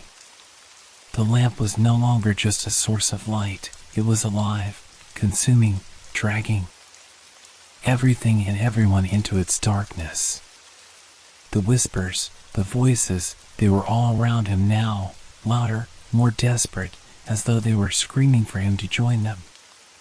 Sam's hands shook, his legs weak, and he barely managed to steady himself. He tried to pull away from the woman's grip, but it was no use. She was a specter, bound to the lamp, and her strength was unlike anything he had ever known. Then, with a sudden surge of power, the lamp flared to life. The light erupted in a violent flash, blinding Sam. It was brighter than the sun, a searing pulse of energy that filled every inch of the street. The shadows around him twisted and writhed, contorting into monstrous shapes that seemed to scream in pain, but the light consumed them all, burning them away.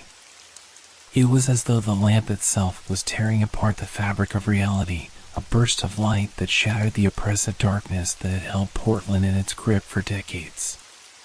Sam's eyes went wide, unable to shield himself from the intensity of the flash. The air crackled with energy, the ground beneath his feet trembling violently. A deafening roar filled his ears, louder than anything he had ever heard. The world spun around him, everything becoming a blur of blinding light and distorted sound. His body was overwhelmed by the power radiating from the lamp. He could feel his consciousness slipping, being ripped away from him. And then, everything went black. The lamp exploded with an earth-shattering sound, a shockwave that rattled the buildings and sent shards of glass from nearby windows flying through the air. The intense light faded almost as quickly as it had appeared, leaving only darkness and silence in its wake. Sam lay unconscious in the street, the remnants of the lamp's explosion scattering around him. The air was still, the weight of the curse lifted, for now. The figure was gone, and the whispers had faded into nothingness. But as the dust settled and the eerie calm of the night returned, no one was left to witness the strange aftermath of the explosion. The only sign that something had happened was the smoldering ruins of the lamp, now nothing more than a twisted pile of charred metal and broken glass. Sam remained motionless, his mind far from the realm of the living. Sam's eyes fluttered open, and the first thing he noticed was the cold, sterile smell of antiseptic. It clung to the air, thick and oppressive, a stark contrast to the nightmarish memories that clawed at the edges of his mind. His head throbbed in a dull, relentless ache, and as he slowly became aware of his surroundings, he realized he was in a hospital room. The blinding light of the street lamp was gone, replaced by the soft, fluorescent glow of overhead lights. He tried to move, but his body felt heavy, as though weighed down by an invisible force. His arms and legs were stiff, his muscles sore, as if he had been lying motionless for hours or longer. His heart raced in his chest, his breath shallow as his thoughts began to spiral back to what had happened. The lamp, the shadowy figure, the violent flash of light. The explosion. The suffocating darkness. A flood of memories hit him all at once, fragments of the night, distorted and broken, like shattered glass. The voice of the woman, pleading with him to help her. The way she had touched him, the coldness of her presence as though her very touch had left an indelible mark on his soul. The flash of the lamp, the roar, the blinding light that consumed everything. He bolted upright, gasping for air, his eyes wide with terror. His pulse was pounding in his ears, and his hands trembled uncontrollably.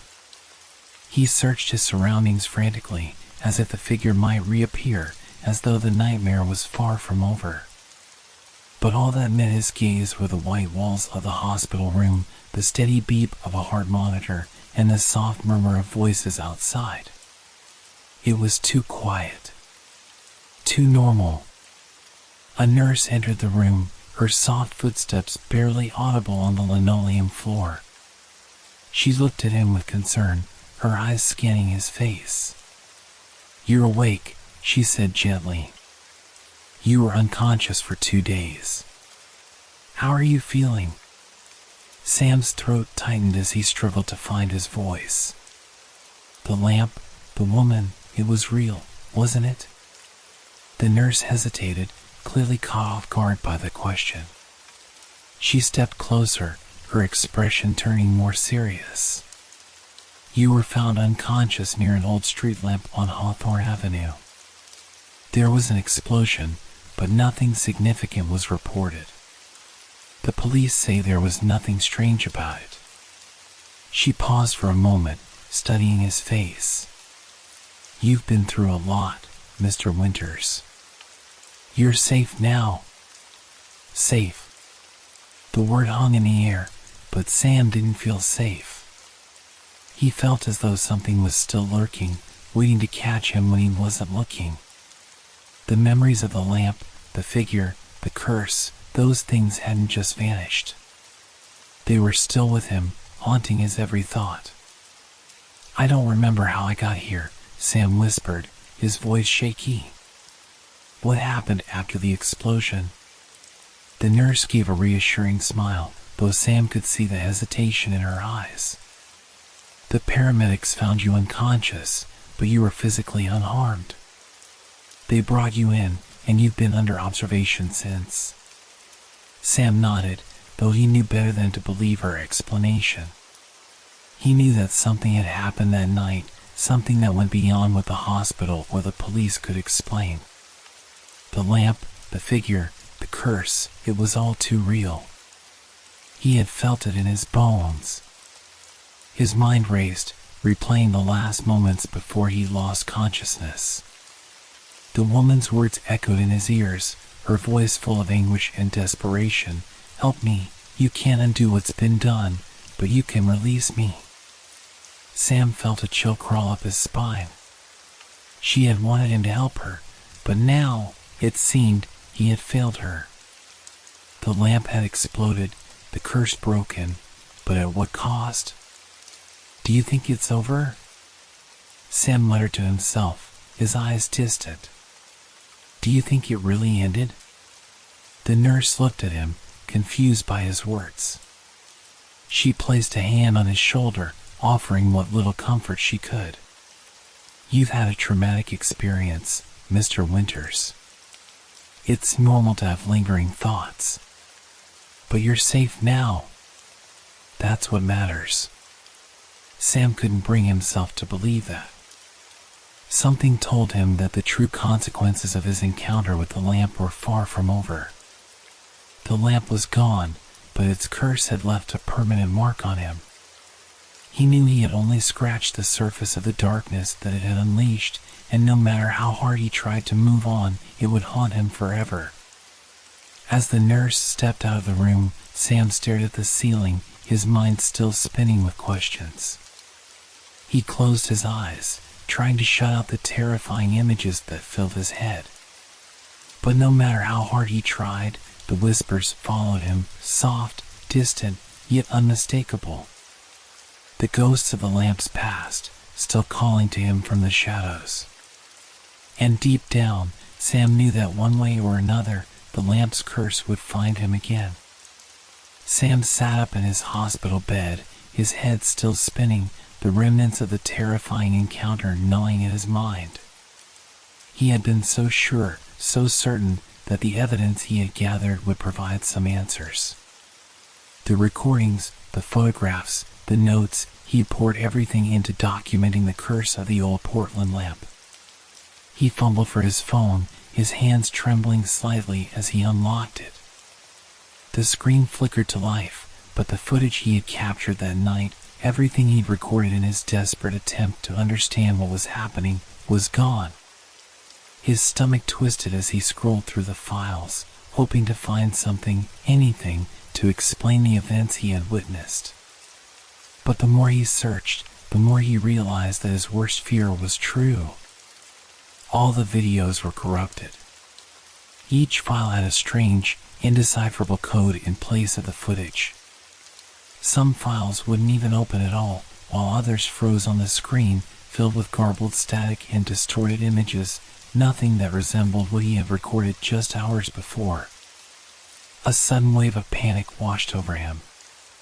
How was this possible? He had seen the light, the shadow, the figure, the whole horrific spectacle. He had been standing right there, watching it all unfold, yet now there was no proof. No record of the lamp's curse. No way to show anyone that what he had experienced was real. The frustration burned within him, but he couldn't afford to lose control. He had to know what had happened. He reached for the other items in his bag, his notebook, his camera, but the camera had fallen apart during the explosion, the lens shattered, the casing cracked. It was beyond repair, the recordings lost forever. Sam ran his fingers through his hair, his breath coming in shallow gasps. How could this be happening? Was it possible that the curse of the lamp had wiped the evidence from existence? Or was there something far darker at play here, something that had erased all proof of the supernatural events, leaving him to question his own sanity? The nurse had been right. There were no reports of anything strange, no mention of the lamp's explosion. The only thing left behind was the empty, charred remains of the lamp, and yet everything Sam had witnessed seemed to vanish into thin air. His thoughts churned as he sat there in the sterile hospital room, the oppressive silence pressing in from all sides. Had he imagined it all? Was it just a figment of his mind, brought on by the strain of the investigation, the sleepless nights, the isolation? The idea seemed impossible to accept, yet the absence of proof made it difficult to argue against. But Sam wasn't ready to let go. His resolve hardened. The lamp, the ghostly figure, the curse, it was all real, and he would find a way to prove it. He wouldn't be left in the dark, with only his fractured memories to guide him. With a heavy sigh, Sam placed his phone down on the bedside table and closed his eyes, trying to steady his racing thoughts. He had to find another way, another clue that would lead him to the truth. He wasn't finished. Not yet. But as he drifted off into a restless sleep, a single thought echoed through his mind: the lamp may be gone, but its curse was far from over. The days passed slowly as Sam recovered in the sterile quiet of the hospital room, but the sense of unease that had plagued him after the explosion never quite left. The more he thought about it, the more questions bubbled up. He had hoped that waking up in the hospital would offer him some clarity, that perhaps it had all been a hallucination, or at least something explainable. But the corrupted recordings, the strange absence of any news coverage, and the eerie silence around the lamp's destruction only deepened the mystery. When Sam was finally discharged, he didn't go home. The pull of the lamp, the curse, still gnawed at him, an insistent ache in his chest. He had to know what was happening. His instincts told him that there was more to the story, and he wasn't about to walk away now, not with the shadows of the past still hanging over him. The first thing he did when he left the hospital was drive straight to the neighborhood where the lamp had stood, Hawthorne Avenue. He needed to see for himself what had become of the area, what had become of the lamp. The street was quieter than he remembered. It had always been a busy, somewhat run-down part of Portland, with old buildings and cracked sidewalks, but today there was an unsettling stillness. The lamp's location was vacant, only a patch of scorched earth marked where it had once stood. But when he looked closer, something felt off. The spot was already being prepared for a new lamp. A city worker was busy digging a hole, unaware of Sam's presence, but to Sam, it was clear that the city was replacing the lamp as if it had never been more than a broken streetlight. Something about the new lamp seemed wrong. Sam couldn't explain it, but he felt it deep in his bones, a sense of foreboding that made his skin crawl. He approached the worker cautiously. "Excuse me," Sam called out, his voice tense. "What happened to the old lamp?" The worker looked up, wiping sweat from his brow. "Oh, that thing? It blew up during a freak electrical fault a few days ago. Weirdest thing. Never seen anything like it. Had to replace it right away." Sam's stomach twisted. Was there any investigation into it? Any reports? The worker shrugged. "Nope. I've been told to just install the new one. No big deal. Probably just a short circuit or something. Doesn't happen often, but hey, it's Portland." Sam's hand clenched into a fist, frustration boiling inside him. It wasn't a short circuit. It wasn't a freak accident. He had witnessed something far darker, something that was being brushed aside as though it were nothing. As he walked away from the sight, his mind raced. How could they just replace the lamp without any acknowledgement of the curse? And why was everything about this situation so eerily calm? It didn't make sense. That night, after returning home, Sam began his usual rounds, searching for any information that might explain what he had experienced. He scoured online forums, local news sites, anything that might shed light on the situation. What he found instead were new reports. They were subtle at first, small, almost trivial disturbances. People on Hawthorne Avenue were hearing strange sounds late at night. The flicker of streetlights. The eerie sense that something was watching them, standing just out of sight. One report even mentioned that some residents had seen strange, dark shapes moving under the new lamp. But it wasn't just the lamp anymore. People were hearing whispers, seeing figures at odd hours of the night. Local businesses were reporting their lights flickering for no reason, their doors creaking open on their own. Sam's breath caught in his throat as he read the articles. The disturbances were spreading. It wasn't just one lamp, it was the entire street, the whole neighborhood. The curse hadn't ended. It had merely shifted, attached itself to the new lamp, following the same dark pattern that had haunted the old one. Sam knew, deep in his gut, that the lamp hadn't been destroyed. It had simply moved. He could no longer deny the truth. Whatever force had lived within that cursed lamp hadn't been eradicated. It was still out there, still feeding off the fear and confusion of the people in the neighborhood. And it wasn't finished with him yet. Sam sat back in his chair, his heart pounding in his chest. The lamp had been replaced, but the curse had only just begun to spread. And now, it was only a matter of time before it would come for him again. Sam sat at his desk late that evening, his fingers hovering over the keyboard as he stared at the blank document on his screen. The weight of everything he had experienced, everything he had witnessed, pressed heavily on him. He had no evidence, no recordings, no photographs to prove what had happened. All he had was his own memory, and he knew how unreliable that could be. But the strange, pervasive feeling that something wasn't finished still lingered, gnawing at him. He couldn't just walk away from it. He had to do something. He had to share what had happened, if only to warn others, to shed light on the unsettling presence that seemed to haunt Portland streets.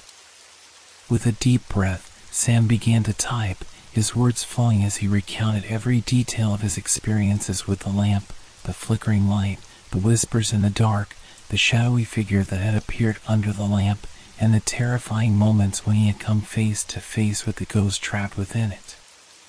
He described the eerie history he had uncovered in the library, the strange disappearances, and the chilling warnings from locals who had lived in fear for years. And he included his own personal conclusions. The lamp wasn't just a streetlight, it was a gateway, a trap for restless souls, tied to an ancient curse that hadn't been broken, only temporarily subdued. He wrote for hours, the words flowing out in a desperate attempt to make sense of everything. But even as he typed, a creeping doubt started to settle in his mind. What if no one believed him? What if they dismissed him as just another sensationalist, looking for fame or attention? His story was wild, impossible to prove, and the few recordings that might have helped were gone, corrupted beyond repair. When he finished, Sam sat back, staring at the screen in silence. His hands were shaking slightly from the intensity of it all, but there was a sense of relief in finally putting his thoughts into words. He couldn't ignore the truth any longer. He had to tell it, no matter the cost. After a moment's hesitation, Sam hit send, publishing the article on his blog, hoping someone, anyone, would listen. He knew the risks. He knew the story sounded absurd. But at least he had done something. He had shared the warning, and that was all he could do now. The response was immediate, though not what he had hoped for. Most of the comments were dismissive. Another ghost story, one user wrote. Typical clickbait. Another comment read, "This is just a publicity stunt." Fake news. There were a few who seemed genuinely intrigued but asked for proof. "Where's the evidence?" "Show us the footage," one person demanded. Sam's heart sank as he read the reactions. He knew this would happen. People wouldn't believe him. They couldn't, not without seeing the footage, the photographs, anything tangible. And without those, his experience was just another urban legend, another tall tale. But there were also a few comments that caught his attention. One user, a longtime resident of Portland, mentioned hearing strange noises near Hawthorne Avenue at night. Another commenter shared a similar experience of seeing shadows moving under the new lamp, just as Sam had reported. The small flicker of hope inside Sam flared briefly. Maybe there were others out there who had felt the same presence, who had experienced the same terror. Maybe his story wasn't as isolated as he thought. Still, the overwhelming majority of the responses were skeptical. Sam's doubts grew. He had laid himself bare in the article, risking his credibility, his reputation, and all he had received in return was mockery. How could he have expected anything else? He closed his laptop with a sigh, the weight of the failure settling in. But as he pushed it away, a single comment caught his eye. It was a short message, hidden among the countless dismissals. Be careful. It's still out there. I know what you saw. It won't stop. Jay. The message was from an anonymous user, but Sam felt a chill run down his spine as he read it. The cryptic nature of the message didn't scare him as much as the realization that someone, somewhere, knew exactly what he had seen, knew exactly what he had gone through. The lamp, the curse, the ghost, it wasn't finished. And neither was Sam. He leaned back in his chair, staring out the window at the city below. The lights of Portland twinkled in the distance, calm and serene, oblivious to the darkness that still lingered in the shadows. His phone buzzed, pulling him from his thoughts. Another comment, this one more recent than the others, appeared on the screen. Get out while you still can. Sam's blood ran cold as he read the message. He had no idea who it was from, but he didn't need to. He knew the warning was real. The lamp hadn't been destroyed. The curse hadn't been broken. And now, Sam realized, it had only just begun to follow him. Sam's thoughts were a whirl of frustration as he walked down the quiet streets of Portland, his mind still racing from the responses to his article. The skepticism, the ridicule, it all felt suffocating. What had he expected? Of course people wouldn't believe him. They couldn't understand, not without experiencing the lamp's terror themselves. He pulled his jacket tighter around him as the chill of the evening air began to settle in.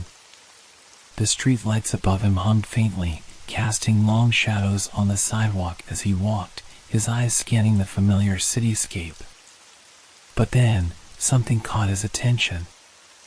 As Sam passed an intersection, his gaze was drawn to the faintest flicker of light just ahead, down another street, barely visible in the dimness. His heart skipped a beat. At first, he dismissed it as nothing, just another faulty street lamp, maybe. But the longer he stared, the more he couldn't shake the feeling that it wasn't an ordinary malfunction. The light flickered again, this time with more intensity, almost rhythmic, faster, as though it were blinking in Morse code. Sam's breath caught in his throat, a cold rush of adrenaline surging through him. Could it be? His mind raced, reeling from the possibility. The new lamp was just installed. There was no way it could be malfunctioning like that, especially not with the same eerie pattern he'd seen so many nights before. Against his better judgment, Sam found himself walking toward the flickering light, his feet moving almost of their own accord. The street ahead was darker than the one he'd just walked, the shadows hanging thick, swallowing up everything. Each step felt heavier, more deliberate, as if something were pulling him toward the light, urging him forward. The closer he got, the clearer the flicker became.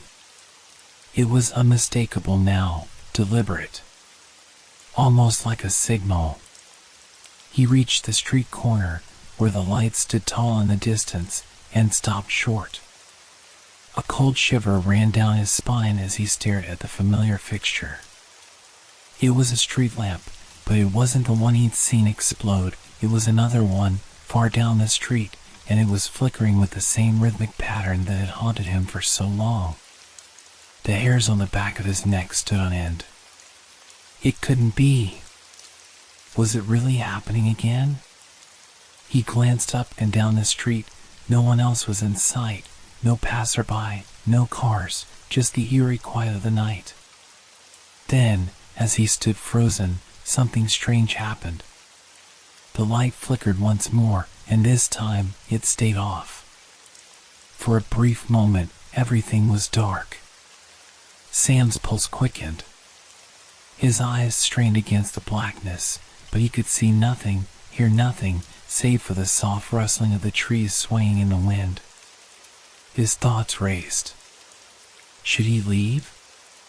Could he walk away from this, pretending he hadn't seen anything? But deep down, he knew the truth. He couldn't escape it. The lamp was calling to him again. The curse hadn't let go. It had found a new home, just down the street, waiting. The darkness seemed to deepen around him as Sam took a cautious step forward, his hand instinctively reaching for his phone, but even as he did, the light flared back on. This time, it was brighter. Much brighter. And then, as he watched in disbelief, a figure appeared under the light. It wasn't a person, not entirely. It was a shadow, a shape that flickered like a broken film reel, barely tangible but unmistakably there. A chill gripped Sam's chest as he stepped back instinctively. The figure seemed to hover for a moment, its edges shifting, warping as though it was both there and not there, flickering in and out of existence. He could barely make out the shape, a figure draped in darkness, standing motionless beneath the lamp's glow. Suddenly, the figure took a step forward. Sam's heart hammered in his chest, the adrenaline surging again. His feet were frozen to the spot. The figure moved closer with a jerky, unnatural motion, its form flickering faster now as if the lamp itself were struggling to contain it. Then the voice came. Not the whispering voice from before, but something deeper, something more chilling. A distorted, almost metallic sound, words he couldn't quite make out, but their tone was unmistakably urgent. Get away. The figure stretched its hand toward him.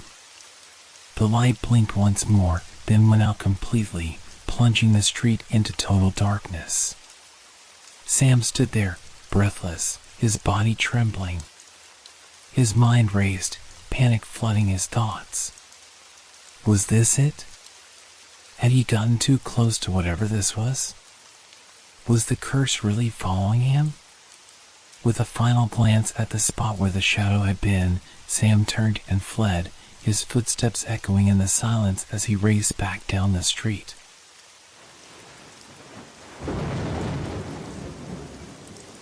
Thank you for making our stories part of your relaxation time. We hope they brought you a sense of peace and transported you to a world of fantasy and mystery. If you enjoyed the stories, feel free to leave us a review. Your feedback inspires us and helps us make the content even better. Now, unwind to the calming sounds of rain and thunderstorms, which will continue to set a tranquil mood. Let these sounds carry you gently into the realm of dreams. Don't forget to like our page if you haven't yet. Wishing you a restful night's sleep. Relax, rest well, and good night.